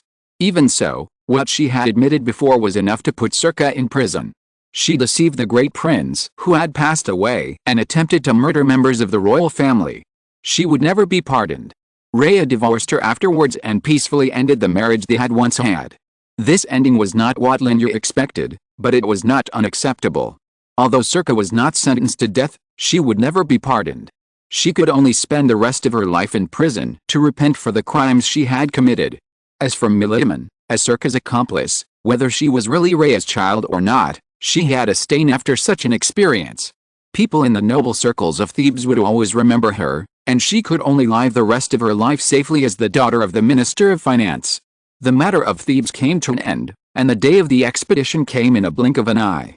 It was a certain day in Palith, when the sun rose from the chaos in the east, and amidst the blessing spells of sacrifice, the great King Amos boarded his golden chariot, put on the blue crown of war, and followed by his warriors who had experienced hundreds of battles, all the way to the east where the sun rose.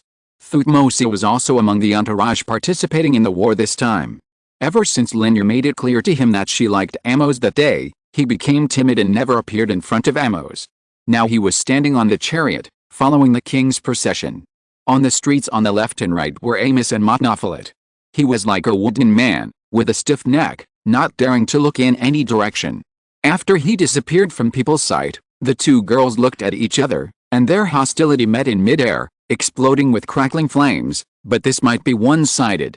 Monophylet was very weak, and when Amos looked at her, she quickly hid behind the maid, as if she had suffered a great injustice.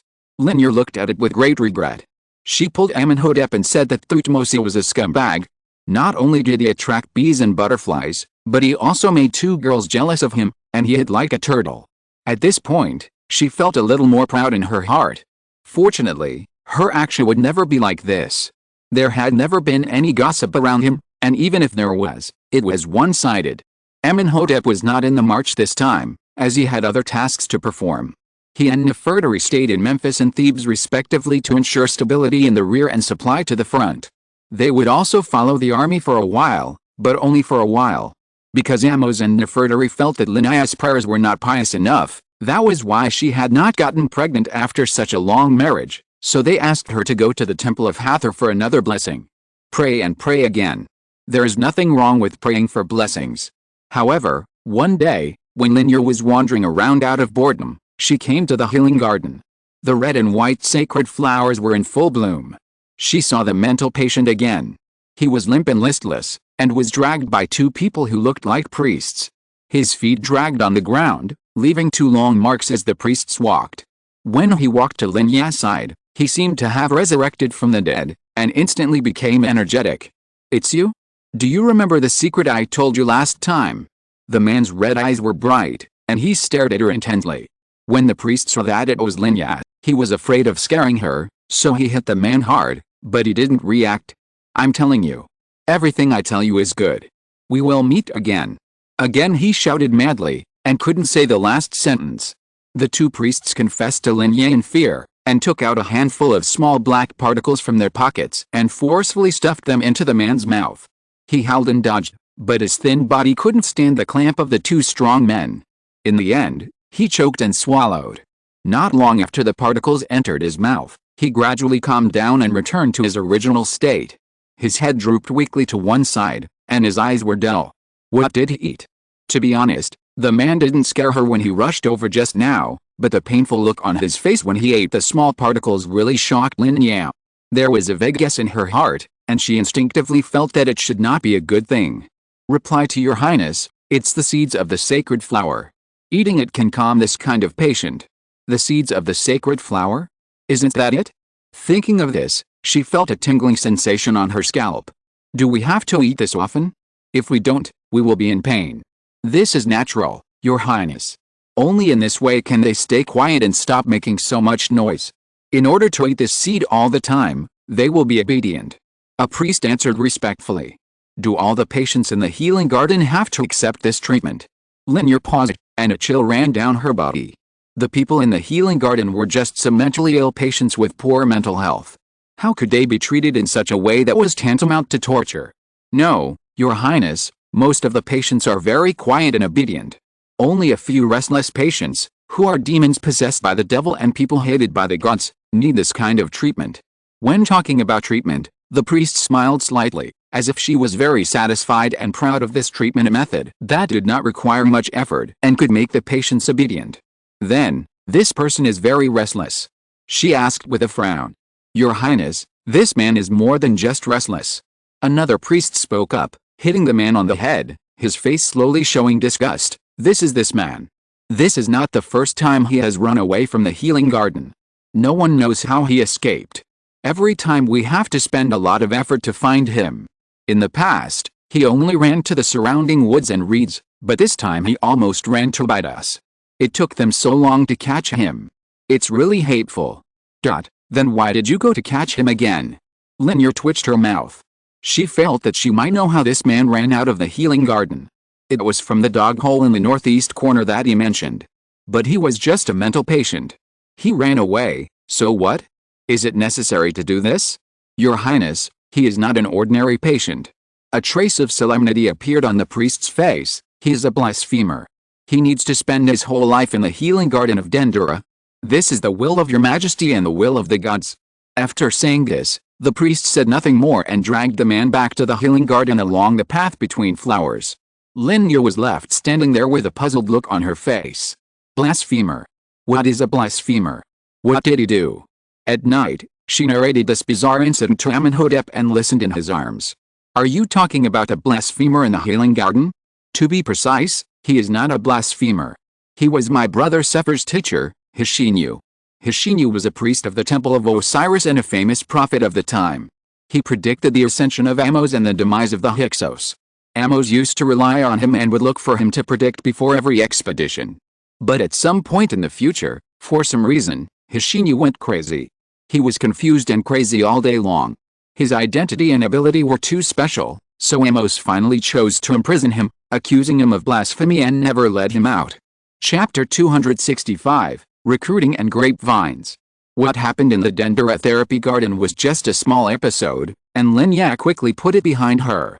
Whether prophet or not, Hishinu is now just a madman, which is quite pitiful. The fleet swayed back to Memphis. In the middle of the pellet season, acacias bloomed brilliantly under the snow-white city walls and the red clouds in the sky. Her young husband Amónhotep put his arm around her waist on the tower gate and whispered in her ear, "Yeah, we still have decades of time. In every year to come, I will accompany you on this city wall and watch the acacias all over the city together. Lin Ya agreed with her piety and praying for blessings this time, and immediately sent a letter back to Thebes to inform Nefertari that the princess's attitude was very good, Hathor had mercy on her, and she would soon give birth to royal blood. Lin Ya did not write this letter without telling Lin Ya. She wrote it in front of Lin Ya, and Lin Ya's mouth twitched as she spoke. What? Your Highness doesn't believe it? Lin Ya raised her eyebrows at Lin Ya's obvious disbelief. No, I don't believe it. She shook her head quickly. What the hell? Can you get pregnant if you worship the gods so devoutly? Why are they so eager for me to get pregnant? Haven't you had enough of your two-person world? If she wrote this letter back to Thebes, what if she doesn't get pregnant by then? Isn't this cheating? Your Highness, why don't you make a bet with me? What's the bet? On whether you can get pregnant with the royal blood this year. I think your time planning is a bit inaccurate. There were no measures in ancient times, and it was still early until the end of the year. As long as you are healthy, isn't this normal? Then I'll change it to within 2 months. Lin Ya's expression was a little subtle, as if she was sure that she would get pregnant. Then what do you want to bet on? I haven't thought about it yet. How about betting on a request of mine? What request? I haven't thought about it yet. Are you willing to bet, Your Highness? Let's bet. I'm sure to win. She was so angry that she thought that at worst, Aksha would be a vegetarian for 2 months. She didn't believe that this was possible. As soon as she said it, a childish ghost really started the competition plan. She kept refusing in the evening. Amónhotep didn't think it was a big deal at first. He just thought that he was too busy recently and didn't have much time to accompany her. His wife was a little upset, but she would be fine after a while. He has been really busy recently. In addition to the original military and political affairs of Memphis, he also has to sort out the food and grass to be transported to the front line to ensure the supply. Amon has led the army to capture Gaza. While the army is unstoppable, many personnel have been lost. More strong soldiers and various other supplies need to be transported. This is not an easy task. Although joining the army can obtain cultivated lands and the war wealth given by the kingdom, for most of the Kemet people, joining the army is an unwilling job. They would rather scavenge and go hungry than be willing to do so. Because they believe in death, they are also afraid of it, afraid of its arrival, and afraid that they will lie on their backs in a foreign land at the moment of its arrival. There will be no arrival of Anubis in the land outside of Kemet, and their souls will never see Osiris. If the bodies are buried on the spot, they will not have an afterlife and will never be resurrected. This is indeed a difficult thing to do.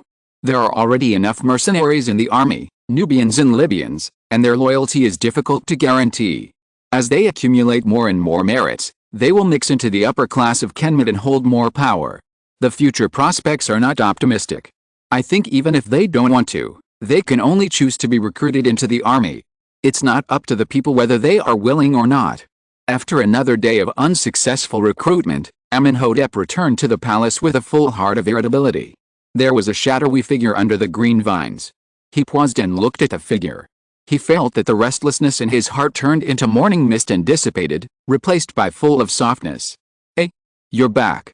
Before he could walk over, the figure noticed him first, and spoke in a cheerful tone, fluttering into his arms like a little bird, waiting for me. He smiled and tidied his hair, which had become frizzy due to leaning on the flower stand for a long time. Well, not really. Lin Ya smiled and pulled him to point to the green vine on the shelf. Aksha. Look at this shelf. Well, what's wrong with it? Amónhotep looked in the direction she pointed and said in confusion. You said these leaves are not so pretty, right? She looked at the green all over the trellis and swallowed. What do you think we should replace it? Replace it with grapevines? Both good-looking and edible. Yes, this is her purpose. She has long disliked these green leaves. They are inedible and attract insects and snakes. It is better to replace them with grapevines. Just imagine, lying here to enjoy the cool in the daytime, reaching out to pick a bunch of grapes to eat. The grapes on them must be sour and sweet. Thinking of the similar sour and sweet taste, the mouth can't help but secrete more liquid called saliva. Looking at the green vine in front of her, it seems that there is some amethyst-like purple hidden in it. I want to eat it. I really want to eat it. If you like, just ask someone to move some over. It's not a big deal. You make the decision. He smiled dotingly, took her hand and sat down. Can we eat it this year? Want to eat grapes? He raised his eyebrows and smiled, and the arc of the corners of his mouth became a little bigger. Yes. Then I'll ask someone to bring some. No, Lin Ya called him and refused without thinking. I want to eat what I planted myself. That will take a long time.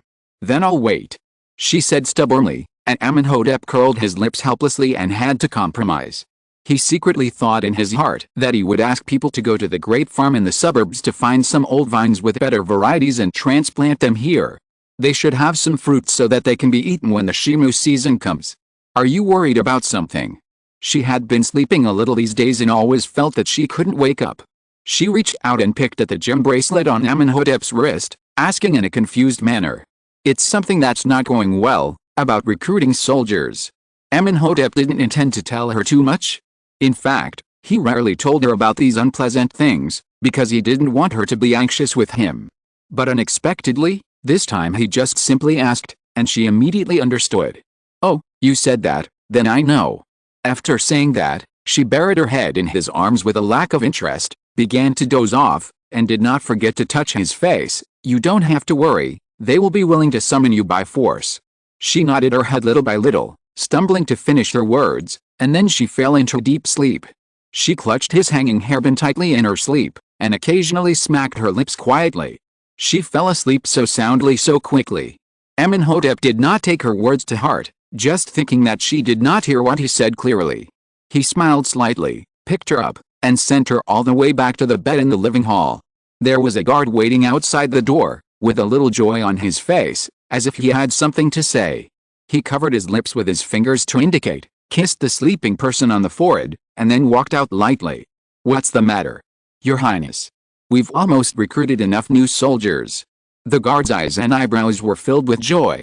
When he saw him come out, he hurriedly reported, almost unable to control his tone. His Highness glanced at him and immediately understood him, lowered his voice, but his joy was still expressed vividly in his expression. Almost recruited enough. Amónhotep was happy but also a little confused. That was nearly 10,000 people. How could so many be recruited in just one afternoon? Were they forced to recruit? No, Your Highness. They all volunteered. Volunteered. Voluntary.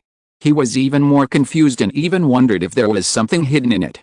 With the thoughts of these people, how could they risk never coming back to life to go to Sinai to fight? That's right, Your Highness. I was just as confused as you at the beginning, but after asking around, I understand that it's because of Her Highness the Princess. The guard straightened his face, and when he mentioned Her Highness the Princess, it was obvious that he had respect from the bottom of his heart. What did the princess do? Amónhotep subconsciously looked back at the little man sleeping soundly on the bed and frowned. He knew how stubborn the people were who didn't want to join the army. What price did his wife pay to make them join the army voluntarily? Her Royal Highness did nothing. She just sent some people to spread the word that His Majesty Amos was brave and great. The gods of Kemet would not favor the land outside the kingdom, but His Majesty Amos's existence would make those lands in Western Asia their own. He was invincible, and Western Asia would be the place where Anubis could lead him. Chapter 266, Lion Hunt at Giza. The issue of conscription was easily resolved. Amónhotep quickly recruited enough new soldiers. After sending them to the military camp for some basic training, they were sent to the front line in a mighty manner.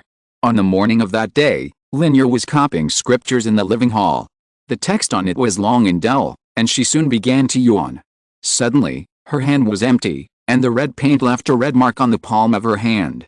The feather pen had been taken away. She was stunned for a moment, then raised her head, and said softly and dissatisfiedly, as if she was acting coquettishly, Aksha. Amónhotep was wearing an open-neck turban today. The belt was not tied, but it could be seen that he was only wearing a loincloth inside. His chest was bare, and he wore a huge, wide necklace on it.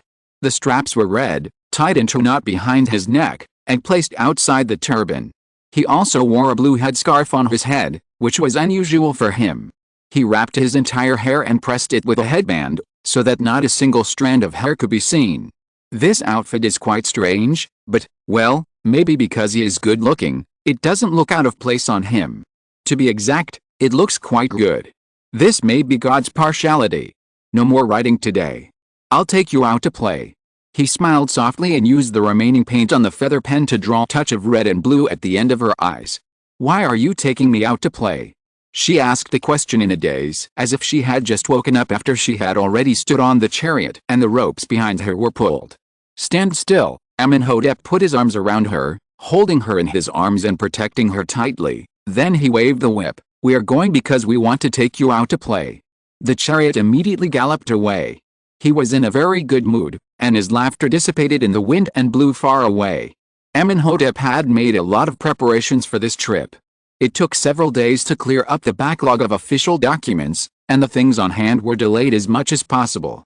His Yael hasn't been in a good mood recently. Maybe she's bored. He wants to take her out to relax and relieve her mood. Well, maybe with that secret evil thought in his heart, I've tried so hard, can't I have some meat?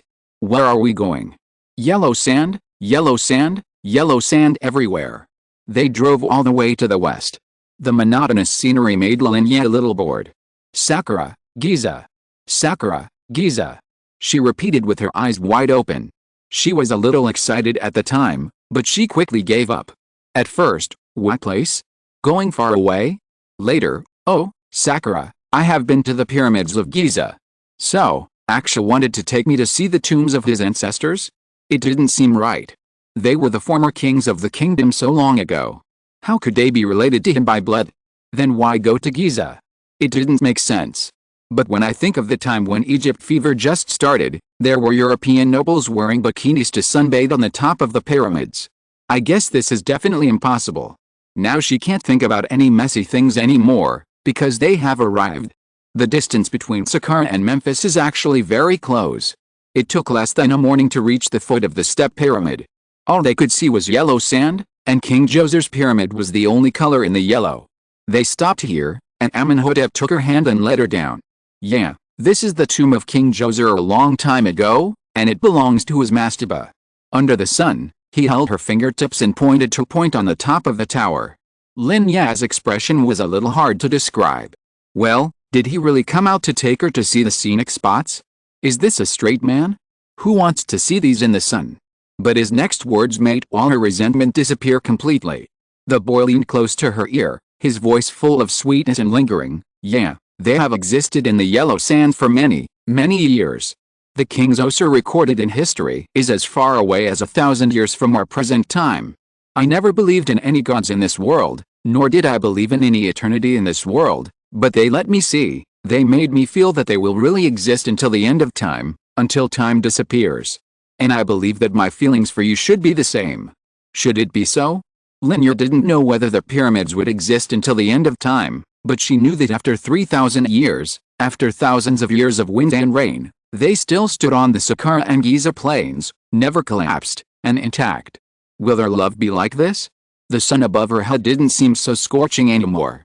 Her heart and eyes were full of him, the boy who stood in front of her and vowed to love her only and love her until time disappears. They spent a whole afternoon at the pyramid of King Djoser. What Lin Ya didn't expect was that Amónhotep really dared to pull her to the top of the pyramid. It was really hard to climb up, and standing on it was surrounded by yellow sand, or the tombs of officials with a little corner under the yellow sand. They also rested and enjoyed lunch at the entrance of the cave left by the tomb robbers. Want to go in and take a look? No, no. Facing Amónhotep's suggestion, she shook her head frantically. Although she didn't mind these, it was still dark inside the cave at noon. A burst of cold wind blew out from inside, which was really cold to the body. Here, she found something special, inside the pyramid, on the wall with her back against, in a very secret corner. She remembered that when Tie talked about the pyramid, his expression was so intriguing, but there was such a big palace Shakutai memorial painted here. Is this really good? The next stop was Giza. We still went straight to the pyramids standing on top. The 3 pyramids sparkled in the sun, and the capstones on the top of the pyramids were blinding. Did he really bring me out to see the scenic spots? What should I do if I have had enough of visiting?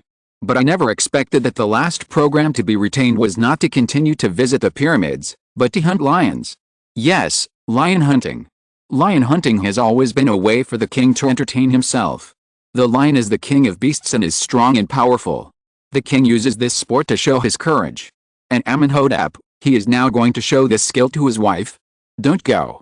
Although he brought many attendants with him, Lin Ya still felt very worried and tried to dissuade him. What is a lion? It is a ferocious beast. Can he really do it? What if he gets scratched? It'll be all right. He chuckled and comforted her, and tied her waist tightly with the straps on the chariot. Don't be afraid for a while, it can't hurt you, I'm here, I'll take care of everything. This afternoon was really an extremely exciting afternoon. The chariot was speeding across the wilderness, besieging a lion in its prime. Lin Ya finally understood why Amónhotep was dressed so strangely today, because when he got here, he took off the troublesome hooded robe and threw it on the ground, revealing a body of smooth and tight muscles.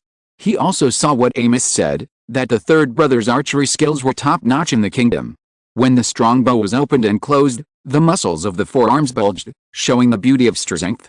Several times, Lin Ya felt that the lion was about to pounce on the door, and the fishy breath in its bloody mouth was savage, which was disgusting.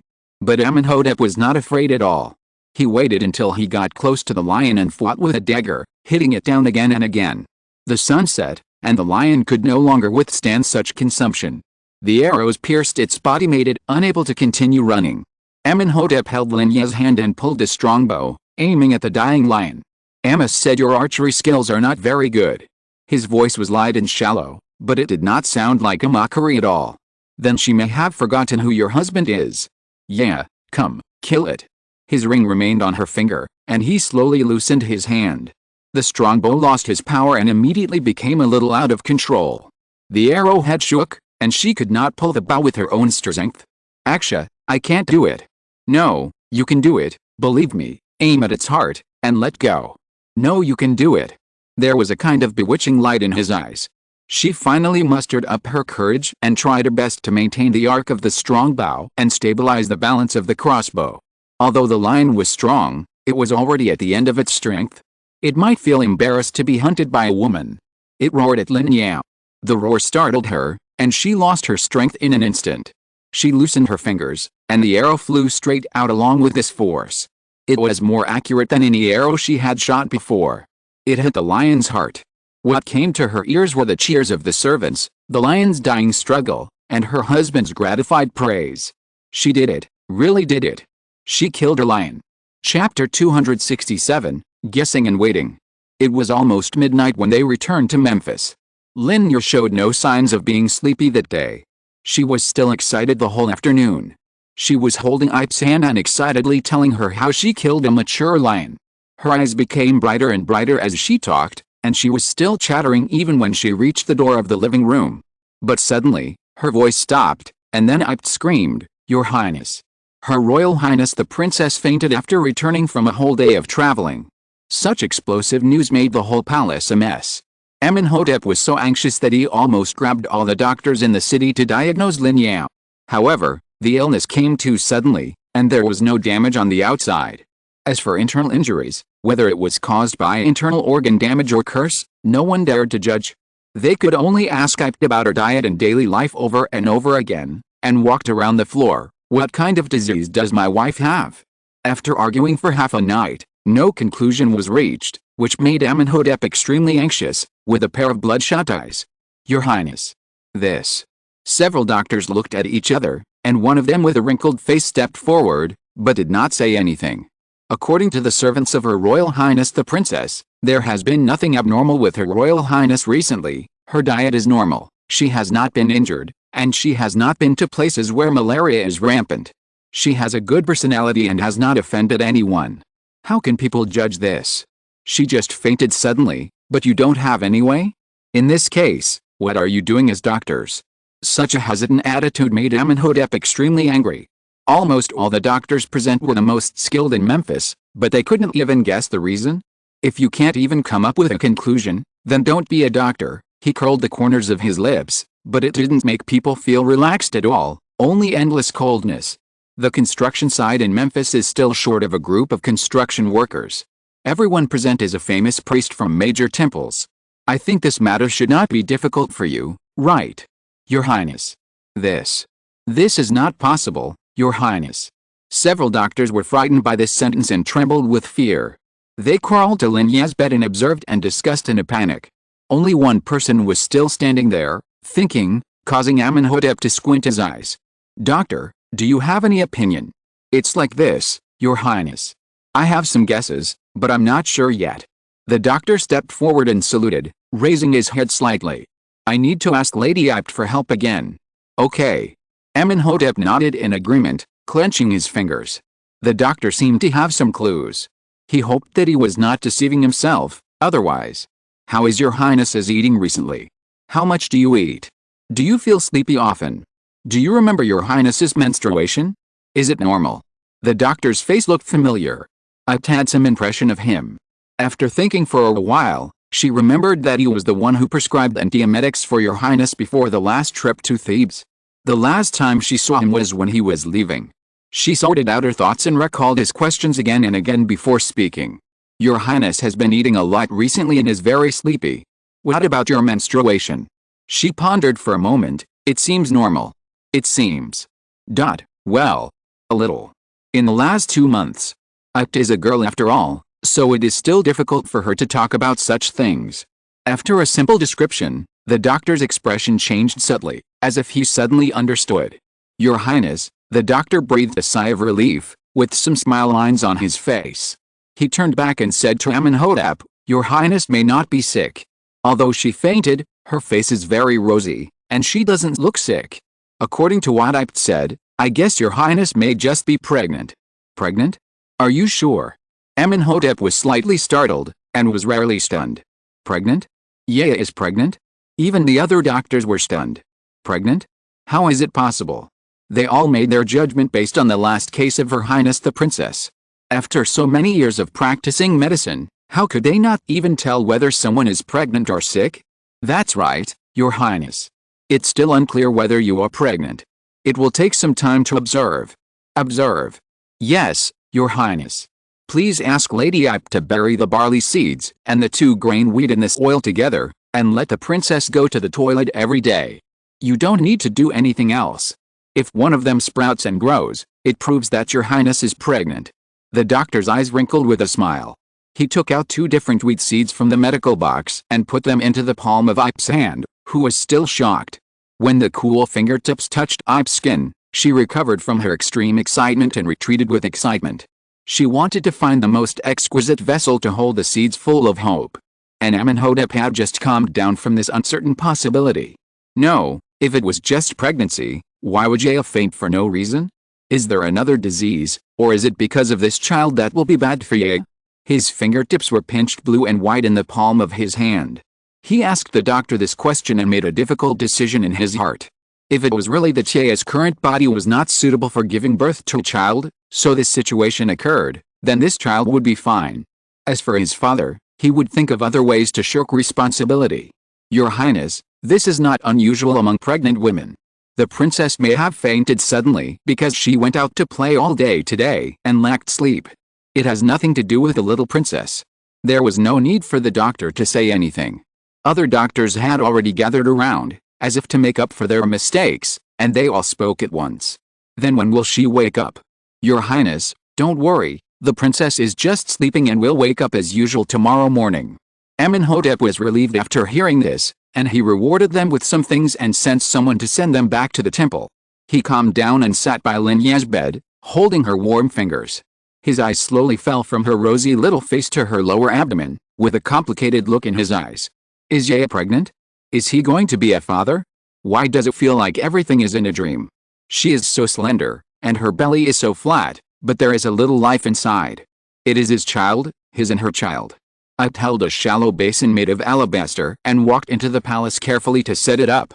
She had already put all the seeds in it and used the best soil, just waiting for the princess to wake up early tomorrow morning. Seeing Amónhotep still in a daze beside the bed, he walked up to him lightly. Your Highness, the princess will wake up tomorrow morning, you should go to bed early too. It was getting late, and the sky was almost bright. No. Amónhotep said lightly without even changing his posture. Although the doctor said that Ya would wake up as usual tomorrow morning, she was just very sleepy and took a nap. He was still a little worried and wanted to see her wake up with his own eyes. He would never change his decision. Apt bowed and left, intending to keep watch in the compartment of the living hall, but was stopped by Amónhotep. Apt, Your Highness. Don't spread the news about Ya's pregnancy, and don't mention it to Ya. He put his small hand back into the quilt, covered it carefully, and was silent for a while. Yes. Apt was confused, but still said yes. This was the decision made by the masters. Amónhotep loved his master so much, and he would definitely not do it to harm her. Amónhotep looked at the sleeping little face with tenderness in his eyes. Before everything came to a conclusion, he didn't want Lin Ya to know about this. If she had expectations, if it was not that result, she would be sad. Chapter 268 Prediction from Wheat Grain. Lin Ya slept for a long time. When she woke up from the long dream, she opened her eyes and met another pair of eyes. However, the owner of these eyes looked very haggard, and some red bloodshot could be seen in the whites of his eyes. Yeah. Her awakening made Amónhotep relax, and his voice was full of tenderness. Look at you, did you stay up late? Lin Ya poked his unshaven chin and slightly blue eyes with her hand, and her face was full of disgust. Facing her disgust, Amónhotep only laughed softly, leaned over and poked her tender face with his beard. She giggled and dodged, a warm scene. This day was a bit puzzling. First of all, I didn't know why I slept until the afternoon. Then I brought her a very beautiful shallow-bottomed flower pot and asked her to use it? Is it human to relieve yourself anywhere? I insisted, and she could only do as he said with a twitch of her lips. She was finally told that she had to do this every day until the flower pot sprouted. Wouldn't it be poisoned to death? What kind of flower is this?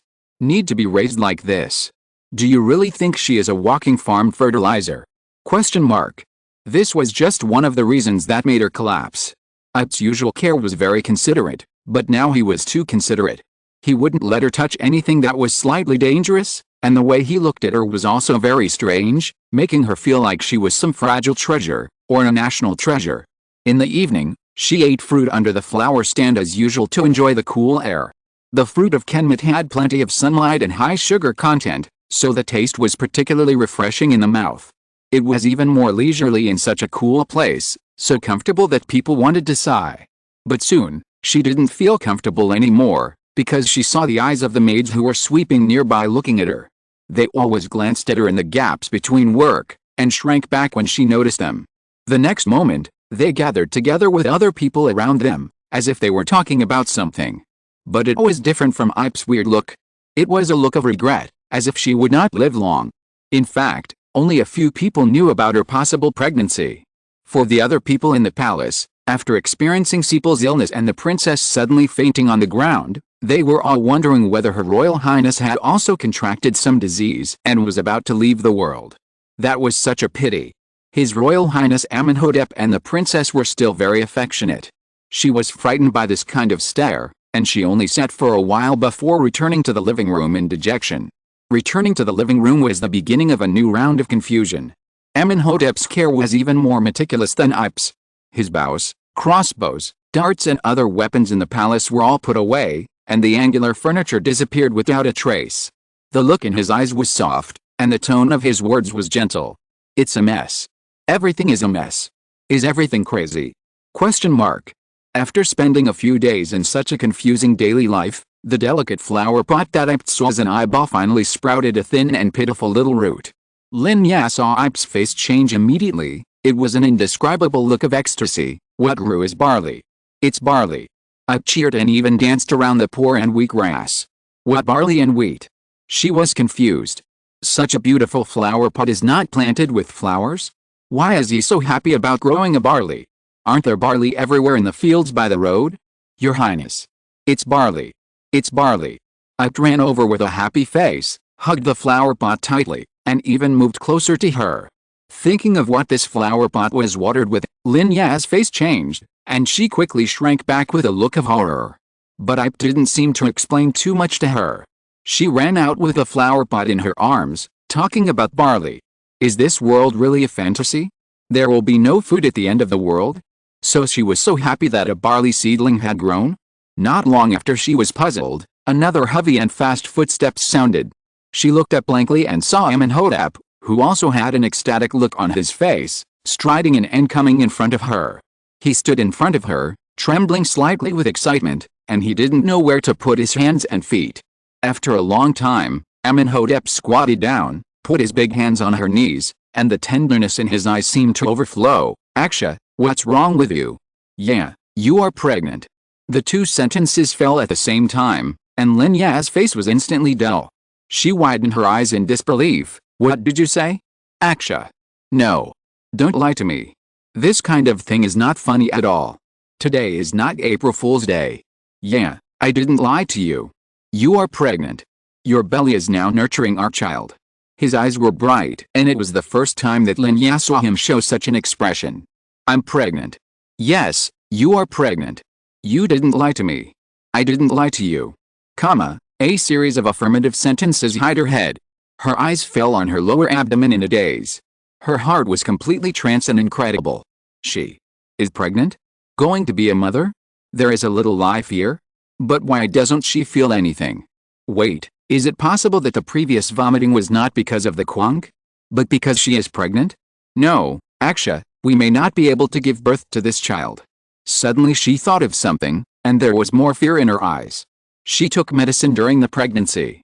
The first child in her life might have unexpected disabilities because of her negligence. Thinking of this, she felt a wave of pain in her heart. Although she always said that she wanted to live a world of two people and didn't want to have a child so early, since he came and chose her to be his mother, she was so careless and hurt him. If something happened to this child, how could she forgive herself? Yeah. You. Don't you want our child? Aren't you happy about the arrival of this child? Amónhotep's brows were wrinkled, and his hurt look made Lin Ya feel even more pain in her heart.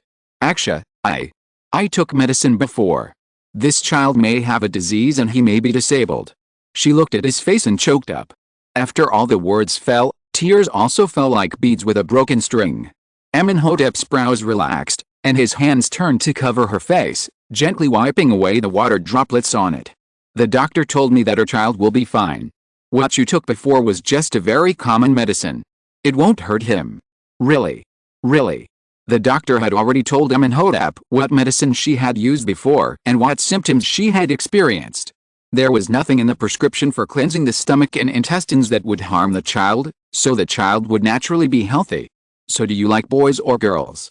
After calming down, she snuggled in Amónhotep's arms, sniffing and burping, and leisurely fiddling with his falling hair. His hand was on her belly, so gentle. She felt a little uneasy. The seemingly relaxed question was actually very nervous. Did Aksha like boys or girls? If not, would he be disappointed? Although men and women were equal in Kemet, he was different. He was a royal family and would be the king. He would definitely hope that she would give birth to a boy, right? Yeah, although I like any child you give birth to, this child of ours is a boy. He looked at where his hand fell and smiled lightly.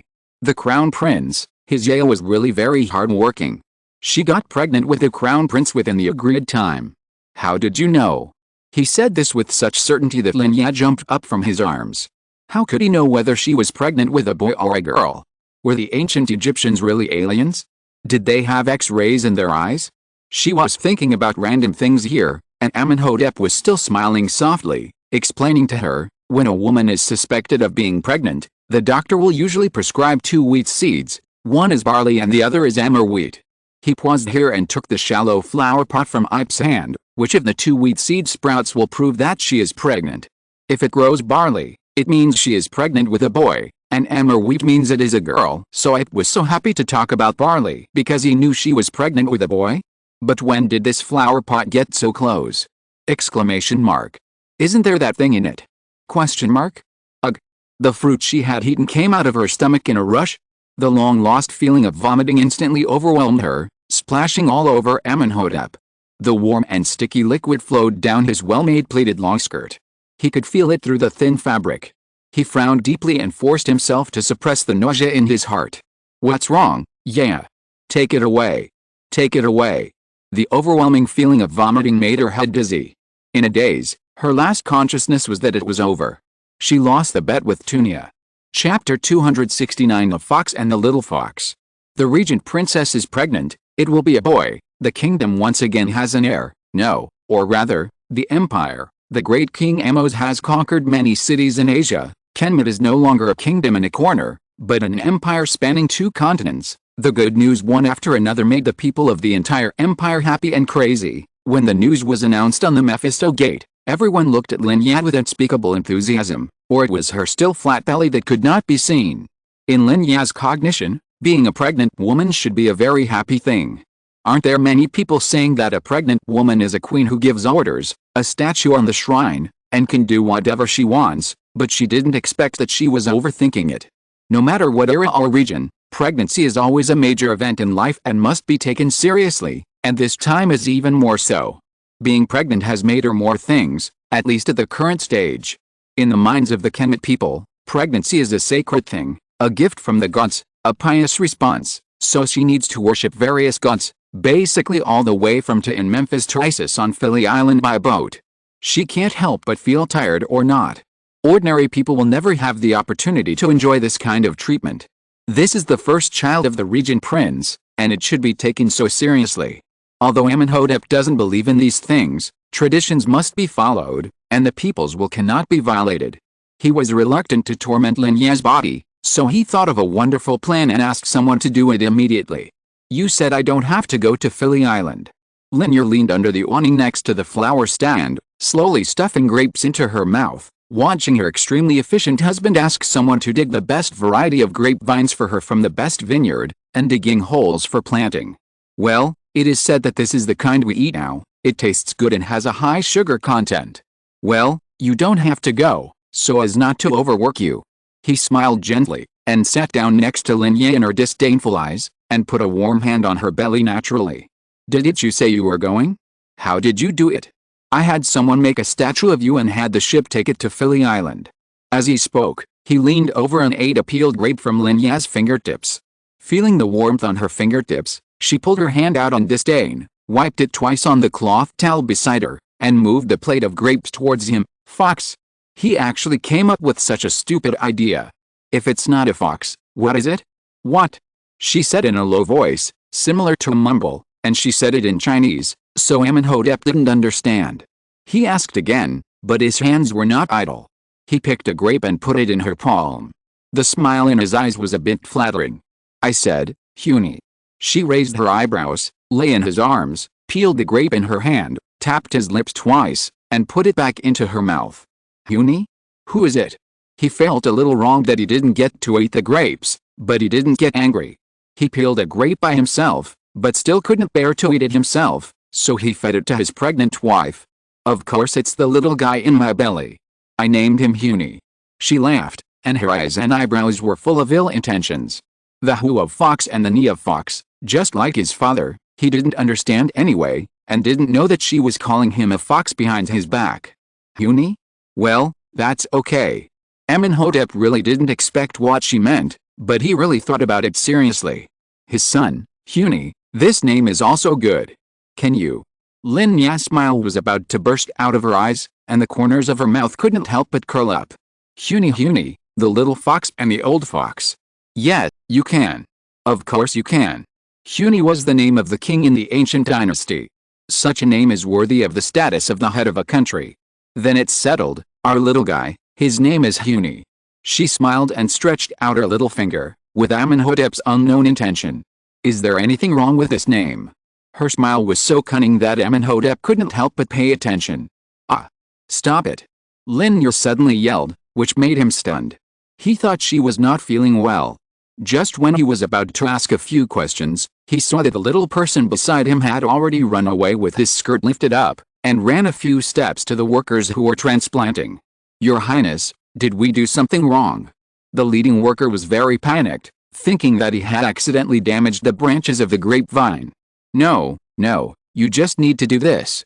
I will do the rest myself," she said excitedly, and waved Amónhotep over. "Do you want to do it yourself? Leave such heavy work to them." Amónhotep wiped the juice on his hands and walked over with a frown. This vine was not a young vine. The roots were very rough and the branches were very tall.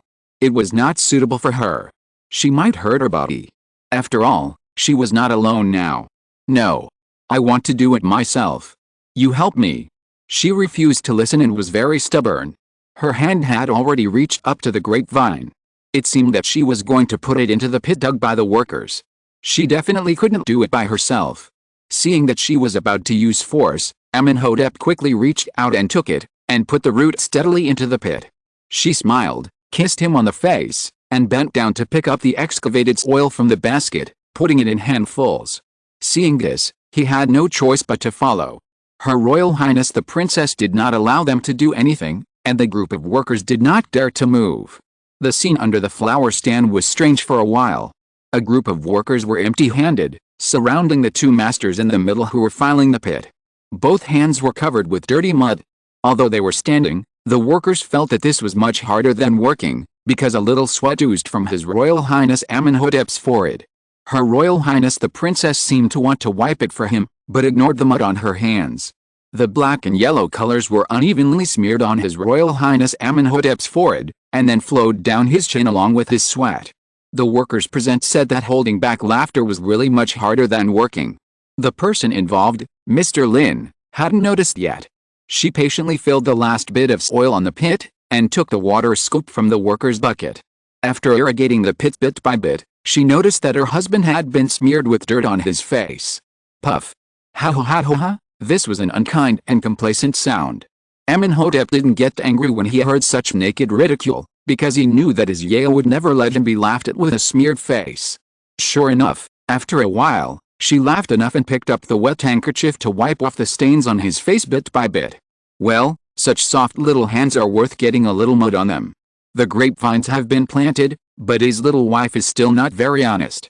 She insists on snatching the worker's ladder and wants to climb up the flower rack to tidy up the vines. Planting and burying the soil is fine, but this is absolutely impossible. This wood looks strong, and no one knows how it can bear weight. She was so annoying that in the end she didn't let the workers do it. Amónhotep climbed up himself and covered the trellis with dense branches and leaves. She was satisfied, or not so satisfied, because she didn't build it herself. Why do you have to do it yourself without workers? Amónhotep climbed down from the trellis and asked doubtfully while enjoying his wife's attentive service. Well, this is because foxes love to eat grapes. The greedy fox ran into the vineyard, but couldn't reach the grapes on the high ground. His saliva flowed all over the ground. The little fox in her belly must like to eat grapes. It must be because little Huni likes to eat grapes recently. She wants to plant a grapevine for the fox and the little fox. Fox? What does fox love to eat grapes have to do with you planting a grapevine yourself? Foxes love to eat grapes? Why hasn't he heard of it?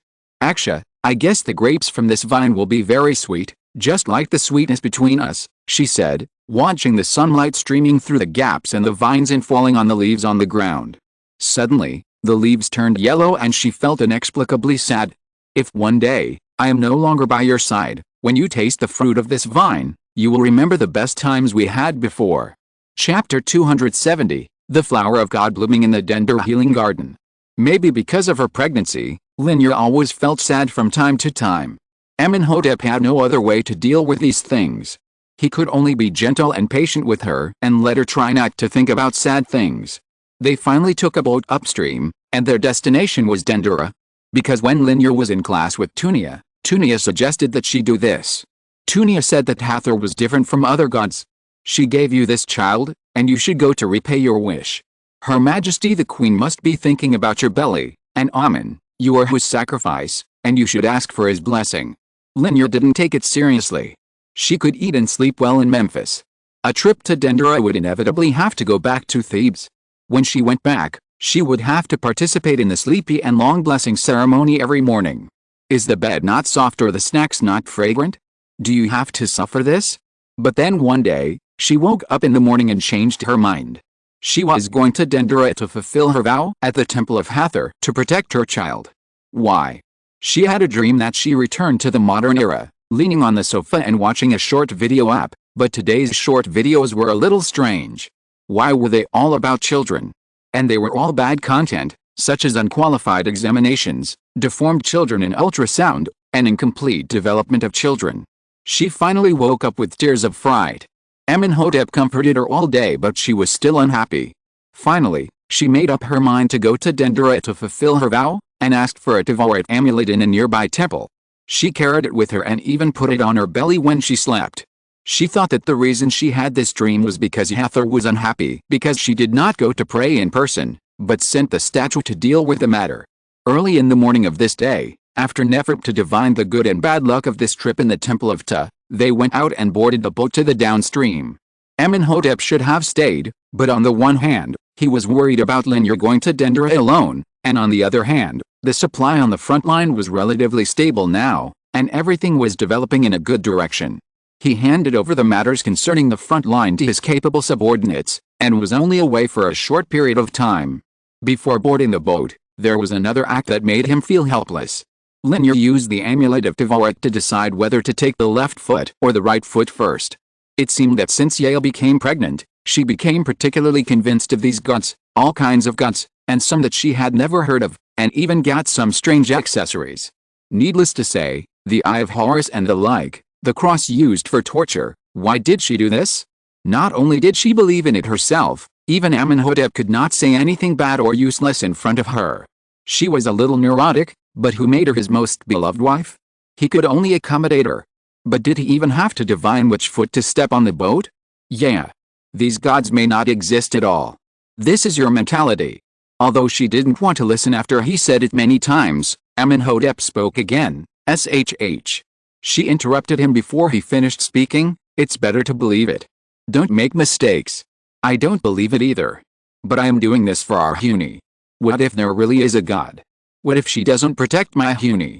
Would that be a loss? Yes, it's better to believe it than not to believe it. This is what Lin Ya thinks now. She may not believe it, but for the sake of her child, she can believe it for a short while. No, I believe it. I believe it very much. Don't be surprised. Don't be surprised. After a moment of shock, she reacted and blurted out her true feelings. She hurriedly changed her words and covered her mouth with her hands, pretending that she had said nothing. This series of actions made Amónhotep smile. Well, for her and their Huni, let's believe it for the time being, right?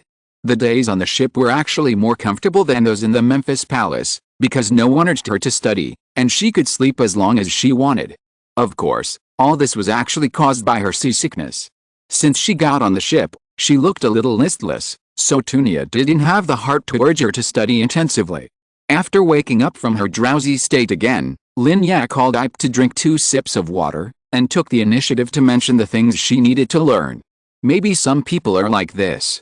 Once they get used to something, they will miss it a little when they don't need it anymore.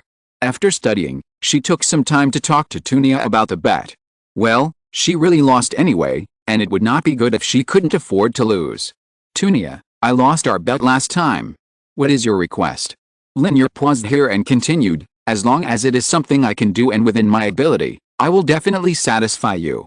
Although Tunia is a loyal servant of the royal family, there are some things that love should be said in advance.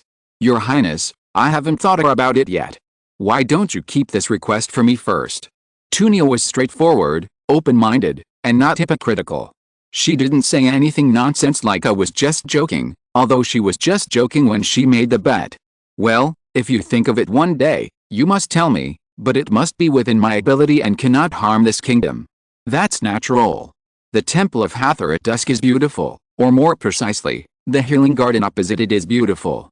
Lin Ya, who has fulfilled her wish and drank the holy water of Hathor, stood on the wall patrolled by soldiers and looked at the healing garden surrounded by divine flowers not far away. The bright red flowers in full bloom surrounded it tightly, and it was hard to tell whether the divine flowers were more beautiful or the sunset in the sky was more beautiful. For Lin Ya, the more beautiful ones are naturally the divine flowers all over the ground, the red ones are delicate, the white ones are pure, the beautiful ones are fresh, and the enchanting ones are also enchanting. Perhaps all the beauty in this world is like this divine flower? It looks beautiful, but it is a poison attached to the bones. Once it is contaminated, it will never escape from its palm. It is a fate that is difficult to give up for the rest of your life. Is death the only way to be relieved? Just like love, if the incurable divine flower was between her and Aksha, then she only hoped to be able to seduce her deeper and deeper, but never let her give it up for the rest of her life. Aksha. Lin Ya looked at the divine flower for a while, then leaned back, leaned into the arms of the young man behind her, and called him softly, "Look at those flowers, how beautiful." She stretched out her finger and pointed to the divine flowers that seemed to be blooming to the horizon not far away. "They are very beautiful." Amónhotep kissed her cheek and agreed. "But they are poisonous." Lin Ya paused, her voice lowered. "Poisonous? This is the divine flower of Kemet, a gift dedicated to the so-called gods. How can it be poisonous? Last time I saw the priests of the healing garden feeding the escaped patients with the seeds of the divine flower." She frowned and said slowly, It is precisely because they are patients that they have to eat the seeds of the magic flower, which can make them better. Speaking of this, Amónhotep knew something about it, but he didn't take it seriously. As long as the restless patients ate the seeds of the magic flower, they would calm down. It did have some therapeutic effects, and the results were immediate. No, Aksha, have you ever seen what those people who have eaten the seeds of the magic flower look like when they leave the healing garden and can't eat these seeds for a long time? Lin Ya was startled and turned around to refute. She had never seen the kind of people she was talking about. In fact, she had never seen such people in modern times, but she had seen them in documentaries. To be precise, those people were no longer like human beings. There was only that one thing in their minds. They curled up in pain and howled heartbreakingly. Yeah, you may not understand yet. Patients whose conditions are so serious that they need to rely on the seeds of the magic flower to maintain stability have no hope of getting out of the healing garden in this lifetime. They are all unforgivable blasphemers and sinners of the kingdom. What about Ishinu? Are you sure he is a sinner too? She could not agree with what Amónhotep said. Taking Ishinu as an example, those so-called blasphemers are not necessarily sinners of the kingdom. Some of them were abandoned because of unspeakable secrets. If you're listening to this novel on a channel other than Fanfic World, it means they downloaded and uploaded it without effort. We cordially invite you to visit our channel, Mundo Fanfic Novelis. There you'll find the original version of this story and you can explore many other novels of various genres. We're waiting for you to immerse yourself in a world of incredible novels. Chapter 271 Unexpected Visitors. At the end of that afternoon, no results were determined. Because no one had ever seen a person who fasted on the seeds of the sacred flower, Amónhotep was destined not to come into contact with such patients, and Lin Ya could not provide definite evidence. The existence of the healing garden is an indispensable special institution in the kingdom, which is dedicated to accommodating patients who have been abandoned by the gods and have the impulse to hurt others or hysteria. All treatment plans are written by the high priest who controls the highest level, and they are indeed useful. He did not accept her opinion. It was obvious that long-term consumption would cause dependence and poisoning, but he still did not listen. This idea made Lin Ya feel angry and her head hurt. After a while of quarreling, she felt sleepy again. She was carried back to the room by the angry boy who just now groaned. I don't know if all pregnant people are like this. She is always very sleepy. She can't wake up in the afternoon. She always feels sleepy during the day. Her lower abdomen always feels uncomfortable and aches from time to time. She once thought that she was sick, but the doctor told her that this was all normal and asked her to relax. She was already very sleepy on the way back, and when she put her head on the pillow, she couldn't resist the sleepiness even more. She felt her eyelids were about to droop. Zhou Gong called her in the dark, but someone suddenly lifted her eyelids. What are you doing? People who are grumpy when they wake up are scary, and women who are angry and are disturbed when they sleep are even scarier. She is obviously the latter now. That good-looking boy is pulling her eyelids to prevent her from falling asleep. How can she bear this? Question mark. Yeah. Are you still angry with me? She opened her eyes reluctantly and saw the innocent look on the boy's face. The 10 points of grumpiness when she woke up were reduced to 7 points. Angry. So don't disturb my sleep. Amónhotep snorted. No. Amónhotep shook his head and refused quickly. Why not? She was so sleepy that she could see double vision. It was agreed that pregnant women could do whatever they wanted except thinking about heaven. My teacher once said that if a person falls asleep with anger, it's not good, it's bad for the body. He said it seriously, and when he heard that she was still angry, he refused to let her sleep. That's because your teacher lied to you. Okay, now please go out and do your own thing, don't disturb my sleep. He didn't lie to me. After he finished speaking, he fiddled with her eyelids again, doing the most annoying thing. But his words were cautious. Are you still angry? I'm not angry anymore. Really? Really? Baji. Afraid that he would ask endless questions or make her unable to sleep, Lin Ya got up despite her sleepiness and kissed him loudly on the cheek, and then coaxed and tricked someone who didn't want to leave out. No one would disturb her sleep anymore, and she finally put her head on the pillow with satisfaction. The pillow was really soft, and it must be very comfortable to sleep. She was not really angry with Aksha. Every day together was a beautiful day. Why should she be angry with such a good time? Your Highness, someone is coming from the palace. Not long after he sat down to handle government affairs, an attendant came in, bowed and said respectfully, "Let him in." Amónhotep frowned slightly, thought briefly and nodded. It was true that the news of their arrival in Dendera would be passed back to the palace. Even if Mut was anxious to confirm Ya's pregnancy, he would not come so quickly and choose to come at night. Who could it be? The person who came in was wearing a long blue cloak, and her face was not clear under the hood. It could only be seen from her figure that it was a woman. Since she came from the palace, why did she dress like this? As if she was not going to be seen by others. "Your Highness, she has a letter from His Highness Amónhotep." The attendant was a very perceptive person. Seeing him hurriedly explain, to show that he did not let anyone in casually, the woman raised her face slightly. From Amónhotep's angle, he could see a delicate and smooth jaw. He paused and waved his hand to signal the attendant to leave. "What are you doing here?" The attendant's figure disappeared outside the door. He raised his head and spoke lightly. His voice was almost cold and almost without temperature. "I came here, of course, to convey some news that you don't know." A low laugh sounded from the cloak. The figure was neither humble nor shy. He walked straight to him, sat down opposite the low table where he handled government affairs, picked up the wine jug filled with fine wine on the table, picked up a cup and poured a glass, and then drank it by himself. The hood slid down as she raised her head, revealing a beautiful face that even the gods admired. It was Amónhotep himself. "What news?"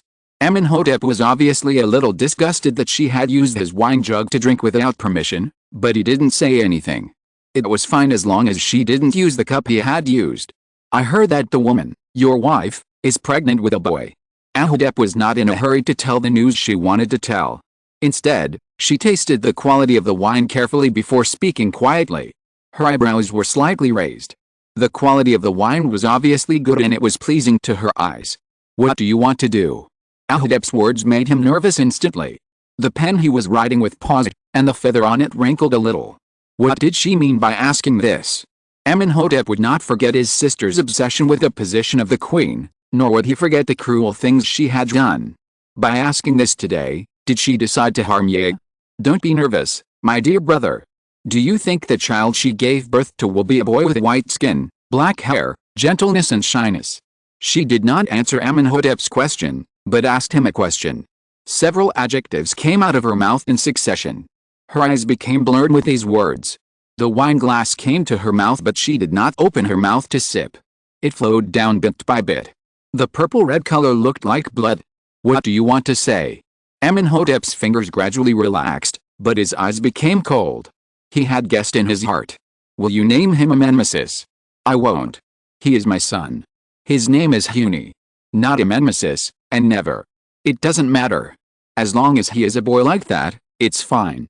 Amónhotep chuckled and said nonchalantly, Amon-Mesis, Amon-Mesis, what a beautiful boy, but he will never come back. He left his life forever. Are you crazy? How could my child be related to Amon-Mesis? You know whether it is related or not. This is the first news I came to tell you." The corners of Amónhotep's mouth raised a bright arc, which was meaningful. "You don't admit that there is no relationship, just don't treat everyone as a fool." The bright red nails smeared the palette he used to write twice, and a string of scarlet words appeared on the white paper. "Hyksos, how did you know?"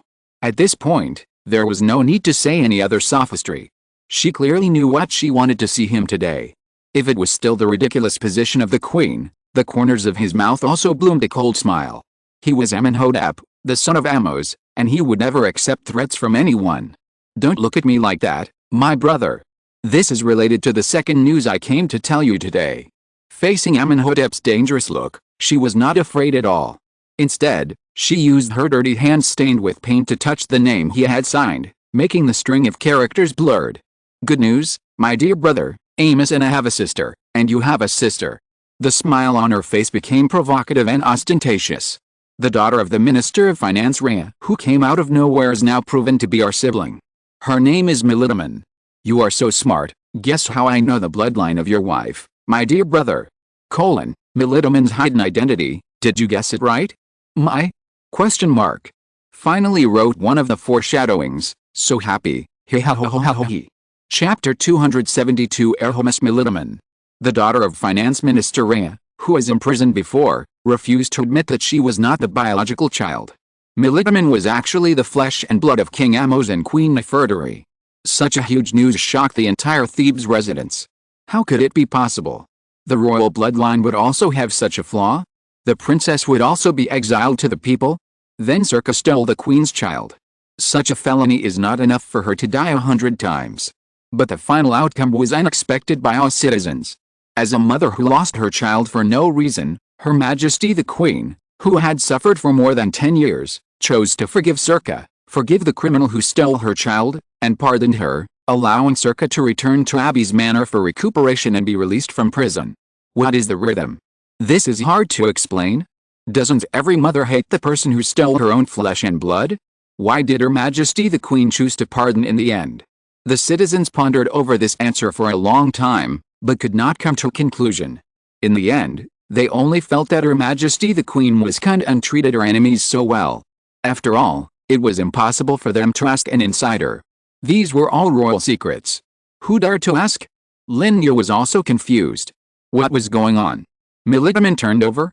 Her experience was really wonderful, enough to write a biography.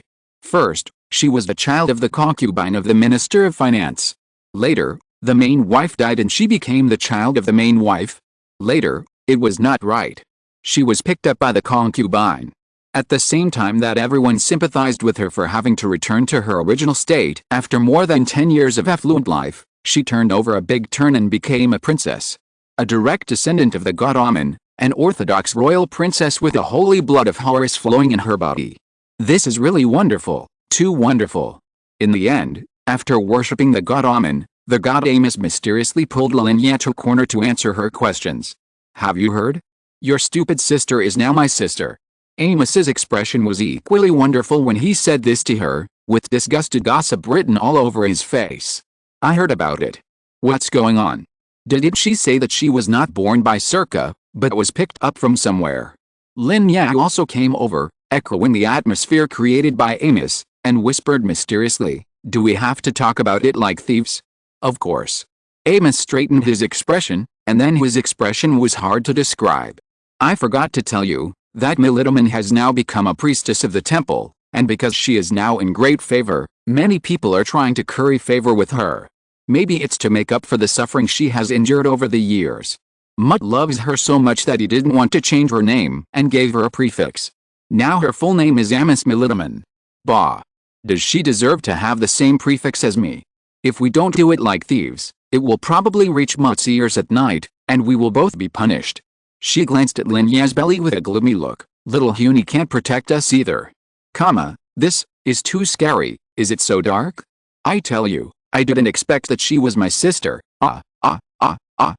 Not only did I not expect it, I am the smartest person.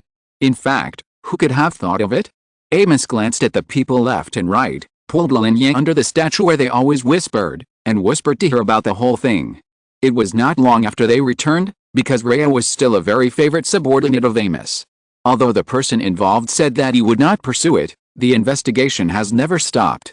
The court's investigation team has been investigating this matter, trying to give Rhea justice. After all, blood mixing is a top priority in Kemet, and we can't let the important officials suffer injustice, right? This investigation did reveal something. According to the confession of Circe's nanny, they were in the House of Beauty in Thebes to steal a dead baby, so they picked up Militiamen, who had not been dealt with by the priests. Unexpectedly, this child was so lucky.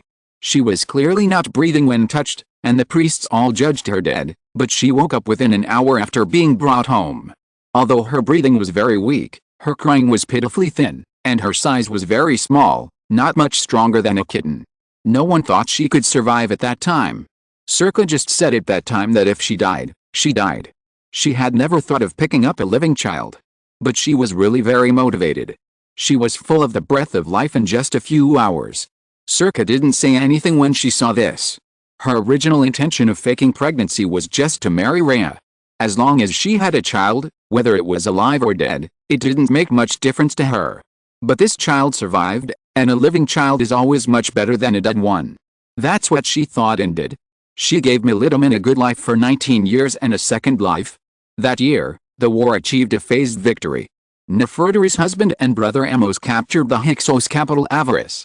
Although they had not yet captured the base camp behind, the kingdom was already a scene of peace and prosperity. Pregnant Nefertari chose to return to the relatively safe south, the capital of the Kemet, Thebes. It shouldn't be like this. She had already given birth to 2 children before, but this time, maybe she was injured by following Amos on the front line for a long time, or maybe twins were more difficult to bear. She had a premature birth and a difficult birth. She gritted her teeth in the small hall of mud for a whole day and night. The amniotic fluid was almost drained, and the child only showed the head. What happened later was very unfortunate. The girl who was born first was dead since birth. Nefertari almost fainted when she heard the news. If the priest beside her hadn't been telling her that she had another child in her belly, and if she didn't give birth to the other child, she would really not be able to hold on. With the pain of the dead child, she gave birth to another girl with tears in her eyes. Just as the priest said, the other child was indeed very healthy, crying loudly, and was completely different from the previous one. This was her second daughter, and the one she loved most in the long years that followed, Amónhotep. As for the dead child, the priest told her that the child had some physical disabilities and she had tried her best. Even if it was not a difficult birth, it would be difficult for him to survive. Such words did not comfort the heart of a mother who had lost her child. But she could not cry, not even too sad, because the priest also told her that the emotional ups and downs of postpartum women might cause hemorrhage. Hemorrhage in this era is undoubtedly fatal. Once it happens, there is only death. She cannot die. In this era, the death of children is common. Children are very fragile. Nefertari warned herself in her heart that her sepal has not grown up yet, her youngest son has just learned to speak, and her daughter is so young. If she really died, who would take care of them? But this sadness did not dissipate with the passage of time. Instead, it gradually settled and became a wound in Nefertari's heart that would never scab over. Her other children grew up, lived healthily, and lived well. Why did only that one daughter abandon her? Is this a punishment from God? She couldn't figure it out, and she would never figure it out. Until that day, the investigation results about Circle were presented to her. Out of curiosity, Nefertari picked it up and took a look. Just this one look made her hands tremble. Was the beautiful house of Thebes picked up in the beautiful house 19 years ago? How could she forget that her child who died early also had scoliosis, and if he was alive, he would also be 19 years old? What made her burst into tears was actually this place. Why did Nefertari find it hard to forget the dead child for so long? The fundamental reason was not because the child died, but because the child not only died, but also did not leave her body. Yes, the child's body was lost. On the first day of being placed in the beautiful house, the royal princess died at birth, and even her body disappeared. Nefertari was furious about this and punished all the sacrifices present that day. The whole city was tracking, but even so, the final result was still difficult to find. Now, such an investigation case was placed in front of her. 19 years ago, the beautiful house of Thebes, scoliosis. How could there be such a coincidence in this world? God Amon still loved her and gave her everything back. The child whose life she spared was actually her own child, Melitamen, Amos Melitamen. Chapter 273, Not So Smart. Maybe you really can't say someone's name behind their back, because she might appear next to you right away, just like now. First there was the jingle of jewelry colliding, and then there was the sound of footsteps on the ground with bare feet. Lin Ya saw that Amos's expression on the opposite side became a little subtle. Did you hear that? The person who wants to hang all his wealth on himself is here. God Amon will know that I have never seen such a superficial woman. Amos's voice was actually very small. After all, the person was almost in front of him, but the footsteps not only did not go away, but stopped when they got close, casting a small shadow in front of the two of them. Good afternoon, my sister Amos, and, Princess Tia. The pretentious greeting sounded in her ears, and the word princess from Melitaman's mouth had a more intriguing atmosphere. Even if Amos was not happy, he raised his head and hummed reluctantly, calling sister so softly that even Lin Ya didn't hear it. According to Amos's own character, she would never expect to give a good face to the people she didn't like, but she gave in to Melitaman. The reason was simple. If she refused and turned a blind eye, Melitaman would go and complain hypocritically, and then Amos would be blamed by Nefertari. No matter what, the face-saving project had to be done. Lin Ya raised her head slightly and replied indifferently, "Good afternoon, Your Highness Melitaman." No wonder Amos called her a superficial woman who wore all her wealth on her body. It turned out that being a princess was the same. Such a heavy necklace was wrapped around her neck in circles left and right, and a superficial glance at the crown alone showed that she was wearing two. Oh, Amos, my dear sister, I have something I want to talk to Princess Tia in private. Can you give her to me first? You know, she and I were sisters, although her bloodline is not as noble as mine, and it's even very dirty. Militamin covered her mouth slightly, but her face was full of pride and arrogance, and she even belittled Lin Ya as a commodity in her words. Oh, what if I say no? Amos lightly raised her eyelids and refused directly. It was obvious that her cheap sister wanted to say something to show off. For the first time, she felt that there were people in the world who were more annoying than Amónhotep. Well, not including Monophilet. Sister Amos, you are so sad. You should know that we are a family with blood thicker than water. Militamin frowned, looking extremely sad. Do you have anything to say? If not, I should take Yaya to see Mut. Mut must want to see her unborn grandson. Amos said and pulled Lin Ya. Militamin's status is not as good as before. If you can't afford to provoke her, you can still hide. Sister, do you think that the baby in her belly is more important than me in Mut's eyes? A sweet smile appeared on Militamin's lips, but the malice inside was escaping from her. The answer to this question was of course no. No matter how good a grandson is, he is another woman's child.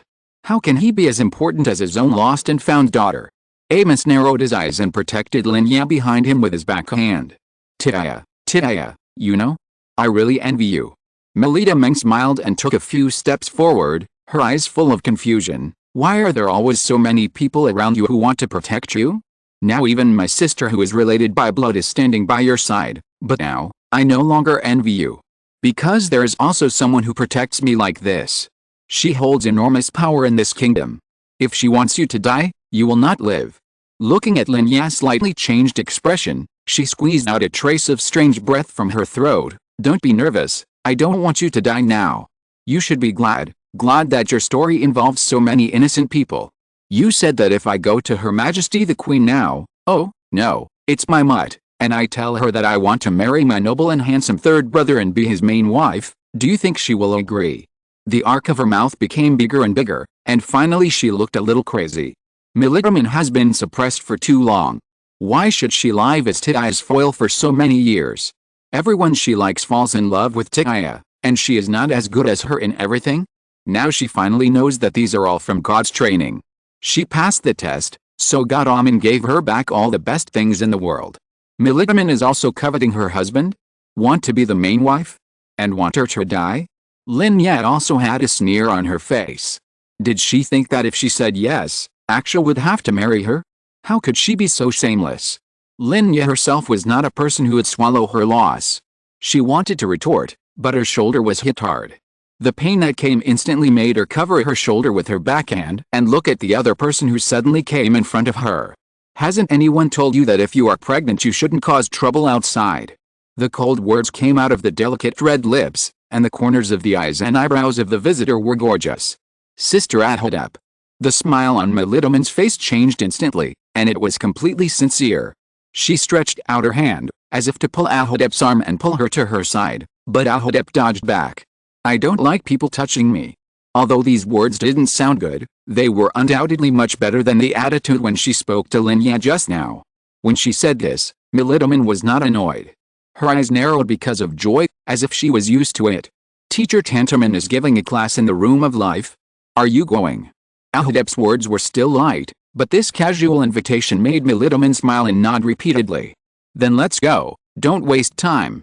As she spoke, she glanced at Lin Ya from the corner of her eye, but there is no need to go with some stupid people, because they won't understand anyway. After that, she turned around and left with Militamin. The moment they passed each other, Lin Ya slightly widened her eyes and swallowed the sarcasm in her throat completely. Never mess with someone you can't afford to mess with, and don't sacrifice someone's life because of your stupidity. For example, your Huni. Amónhotep's graceful figure disappeared at the end of her sight, but she still couldn't calm down for a long time. Amónhotep. What did she mean by saying this? How did she know that she named the child in her belly Huni? What does it mean not to mess with people you can't afford to mess with? What is she talking about? Why can't I understand? Forget it, since I can't figure it out, I won't think about it. Anyway, I will return to Memphis soon. Why should I get angry with these people I don't often interact with? It's amazing, The domineering Melitaman actually listens to Amónhotep so much, and the two of them actually get together? What is this called? Amos muttered in his ear. She herself is domineering enough, but she actually used this word on others. Lin Ya, who had recovered from her shock, didn't know whether to laugh or cry. They are really. Amos held his finger and thought for a while. The same kind? It didn't seem quite appropriate. Yeah, why do I feel that Amónhotep is leading Melitaman by the nose?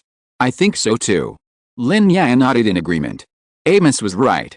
When these two people got together, Melitaman's arrogance was obviously not as high as Amónhotep's, and after meeting her, he became very stupid and said whatever he wanted. Tisk tisk tisk, Amos sighed. It can be seen that Horus's bloodline will also mutate. It doesn't mean that you can become smart by having this bloodline.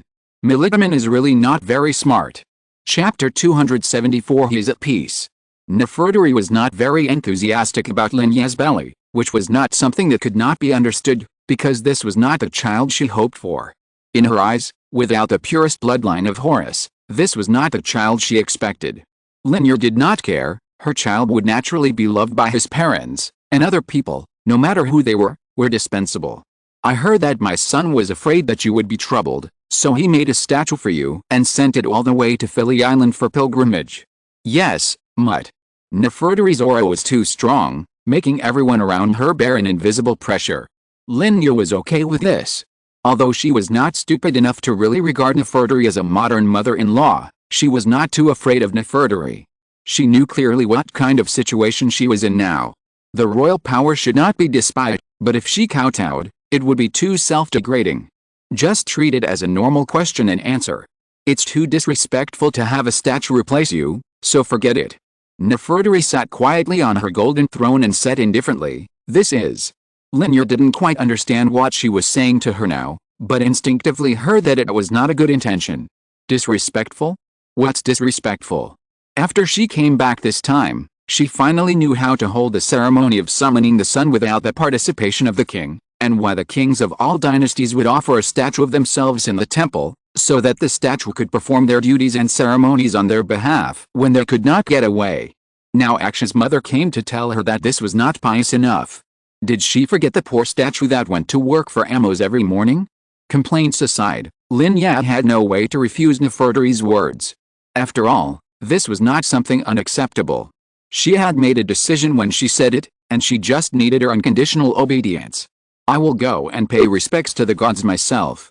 The baby in her belly is almost 3 months old. The water is very calm for sailing, and paying respects to the gods is not a tiring job. If Nefertari insists, she will do it. No need. After all, you are pregnant, so you don't need to pay respects to the gods. Mutt. Nefertari's words sounded very tough. It is a good thing not to bother others, but with her tone, it seems very strange, which makes Lin Ya feel uneasy. Okay, yeah, you can forget it. I will pay respects to the gods myself. This is my first child in my life, and I should pay so much attention to it. Aksha. The clear voice of the boy interrupted their conversation. Lin Ya turned around in astonishment and saw her boy walking towards her with a warm and comforting smile on his face. In contrast, Nefertari's expression became subtle in an instant, and her eyebrows were tightly furrowed. Amónhotep, my son, why are you here? She glanced at Amónhotep, then at Lin Ya. Her expression obviously changed, and the gilded wooden chair handle made a slight sound. Although the front line is no longer tense, why are you away from Memphis? As the regent prince, don't you know your responsibilities? Of course I know my responsibilities, Mutt. You really don't know that I came back with you? You know. Amónhotep laughed softly, but there was no warmth in his voice.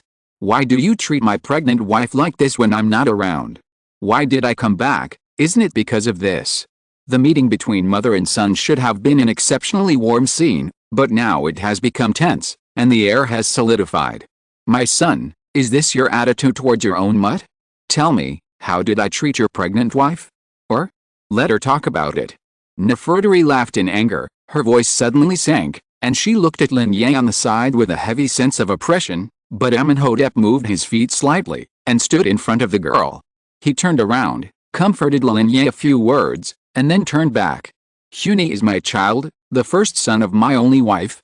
If he cannot enjoy the treatment that a legitimate regent prince's eldest son should have, then what kind of regent prince am I? What kind of next Horus? Belief and doing are always two different things. The first son of the reigning king and the first son of the regent prince will enjoy such privileges, but is Mut now comes to say such words to his wife? What does this mean? Lin Ya may not understand, but Amónhotep cannot understand. He cannot care, it doesn't matter whether there is a god or not. He doesn't believe in gods. But this involves his wife, naked contempt and insult. He stands in the center of the scale, with Mut on one side and his wife on the other. Now he can't lean to Mut's side no matter what, because she was wrong in the first place. Amónhotep. Is this how you talk to your Mut? Is this how you talk back? For a woman? Are you telling me that if your son cannot enjoy this treatment, you will not be the next king? Nefertari was so angry that she stood up from the chair and walked to Amónhotep, as if she wanted to slap him, but stopped abruptly. You should know that your father not only has you as a son, but also has a son named Simon. Do you think that kid has no right to inherit the throne because he is not of Orthodox birth? He has the right to inherit the throne as long as he is willing to marry my sisters that you are unwilling to marry. The hand that was about to hit Amónhotep in the face turned abruptly, as if to cover up, and she adjusted the wig on her chest, as if she was going to do such a move. Do you really think your father promised you that as long as she gives birth to a boy, she can be your queen and main wife? What are you thinking about? The son of Simon is not even qualified to be king, so he needs to marry my daughter. What's the reason? Isn't it because his Mut is a woman of non-royal blood? And you married such a woman. Does she also have the blood of Horus?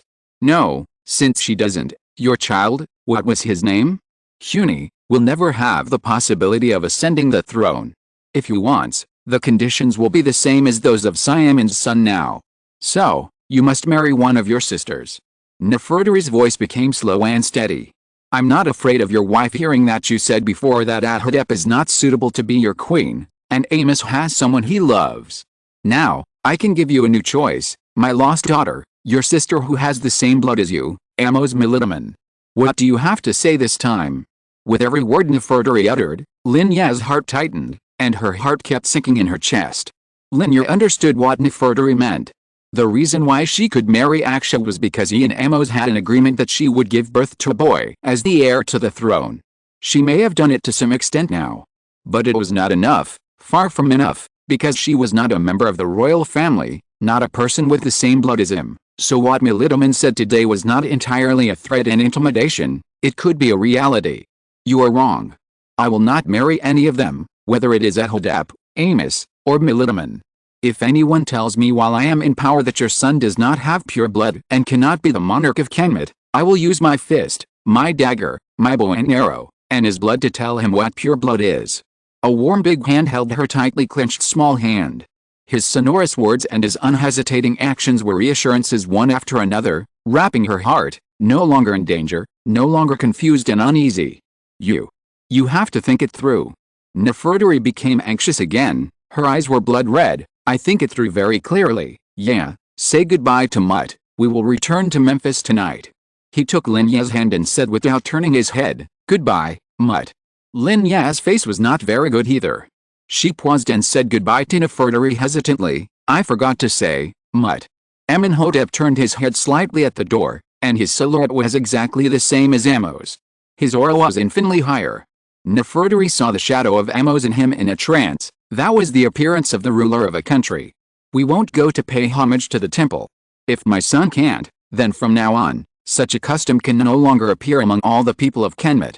I will use myself as a standard. Who in the future will dare? Chapter 275, Your Heart. After that day, Lin Ya has been unhappy. Amónhotep tried many ways to make her relax, but failed. She was still pregnant, and the depressed mood made her appetite smaller. She became visibly haggard. This dessert was made by Ipt specially for you. According to your taste, less sugar was put in, and there are some very crispy nuts on it. Would you like to try it? Amónhotep picked up a piece from the dessert plate, held it in his hand and brought it to Lin Ya's mouth. Lin Ya squatted in the corner surrounded by the bow, looking very insecure. The crispy-looking dessert with an enticing smell was brought to her. She frowned and pushed it aside. I can't eat it. She lowered her head, clasped her hands together, and rubbed the skin on her fingers unconsciously. She didn't know how much strength she used or how long she rubbed it. Her whole hand was a bright red color. I think it should be delicious. Do you really not want to eat it? Amónhotep coaxed her, trying to get her to eat more. I'm not hungry. If you think it's delicious, then you can eat it. She still refused. Amónhotep raised his eyebrows. Of course I know you don't want to eat, so I'm not asking you this question. I'm asking little Huni, is my dear son hungry? Do you think this snack is delicious? Tell your mutt that you want to eat it. He turned the snack solemnly and shook it in front of her stomach. As if in response to him, a gurgling sound came from the stomach that had been empty for a long time. Lin Ya felt a little embarrassed when she heard this sound from her stomach right after she said she was not hungry and didn't want to eat. She saw Amónhotep pretending to speak like a child in an extremely shrill and artificial voice. I want to eat Huni. What did you say? Say it again. Father, I want to eat. Let me have a bite. Puff. This self-directed and self-acted little theater successfully made someone who was depressed laugh. Oh my God, is there anything else he doesn't know? How could you do such a childish thing? So Lin Ya took the snack from his warm palm and stuffed it into her mouth. The crispy snack melted in her mouth and was really delicious. Since she swallowed the whole thing in one gulp, Lin Ya's cheeks were now bulging. She chewed hard and her mouth was unclear. She was willing to eat, so Amónhotep breathed a sigh of relief and picked up the drink cup beside her from the tray. Don't choke, drink a sip of the drink. Lin Ya rolled her eyes at him sullenly and took a sip from his hand. You obviously only care about little Huni. She still choked a little. She stretched her neck with difficulty and swallowed the whole mouthful of food.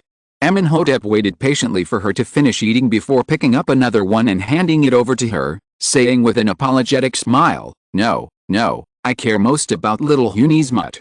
Little Huni is just an accessory. Really? The person opposite had a somewhat bad smile on his face, and gradually became malicious. Well, little Huni doesn't want to eat mutt now. Seeing a crack on Amónhotep's face, she laughed unkindly, just kidding. After eating a dessert in a few bites, she raised her hand to pat the crumbs on her hand and refused the third piece he handed over. I can't eat anymore, I'm full. She really meant full. Kemet's desserts are always big in size. They are more like steamed buns in shape than desserts. The setting sun fell from the sky, leaving only the red glow of the entire sky. Lin Ya gently rested her head on Amónhotep's shoulder, and the afterglow of the setting sun dyed her long hair a golden color. Aksha, will our child really be an unwelcome child? No, he will have the best of everything in the world, and you and I will be the ones who love him the most. Amónhotep pursed his lips and stroked her long hair. That means your parents won't like him after all, right? She paused, and her words became dry and difficult. Because I am not of royal blood. She didn't understand. She really didn't understand why she had to marry her own blood relative and form such an unethical family. If Militiman was the product of biological siblings, wouldn't such a deformed body be enough to prove the harm of inbreeding?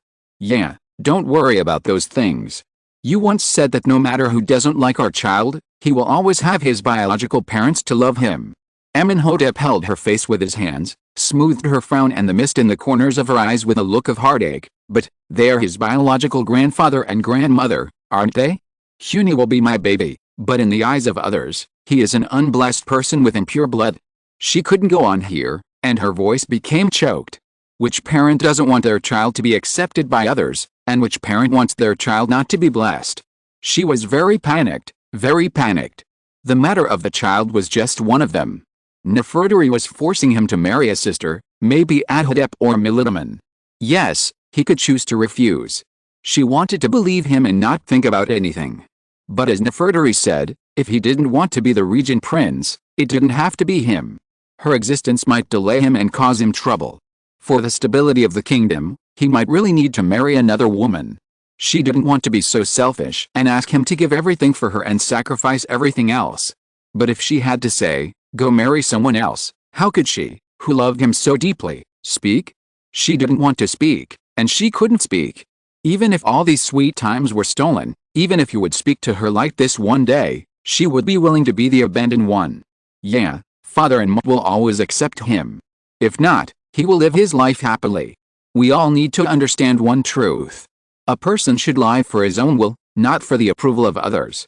He kissed a corner of her mouth tenderly, pulled her hand and put it on his chest. Yeah, I love you.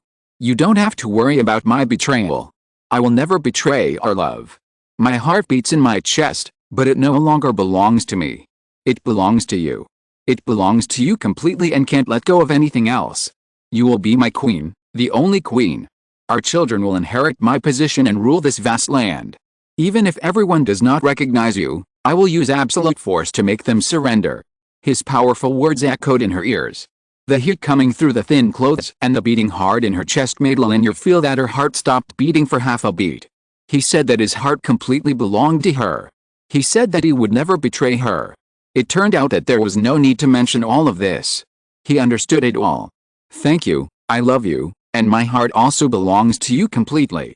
Her eyes were red, she burst into laughter and kissed him back. "Yeah, look." Amónhotep's brown eyes had a faint smile, and he took her out of the small space at the bow, pointed forward. "What are you looking at?" Although her depressed mood had improved a lot, the sourness in her nose did not subside so quickly, and her voice was muffled. "Abydos."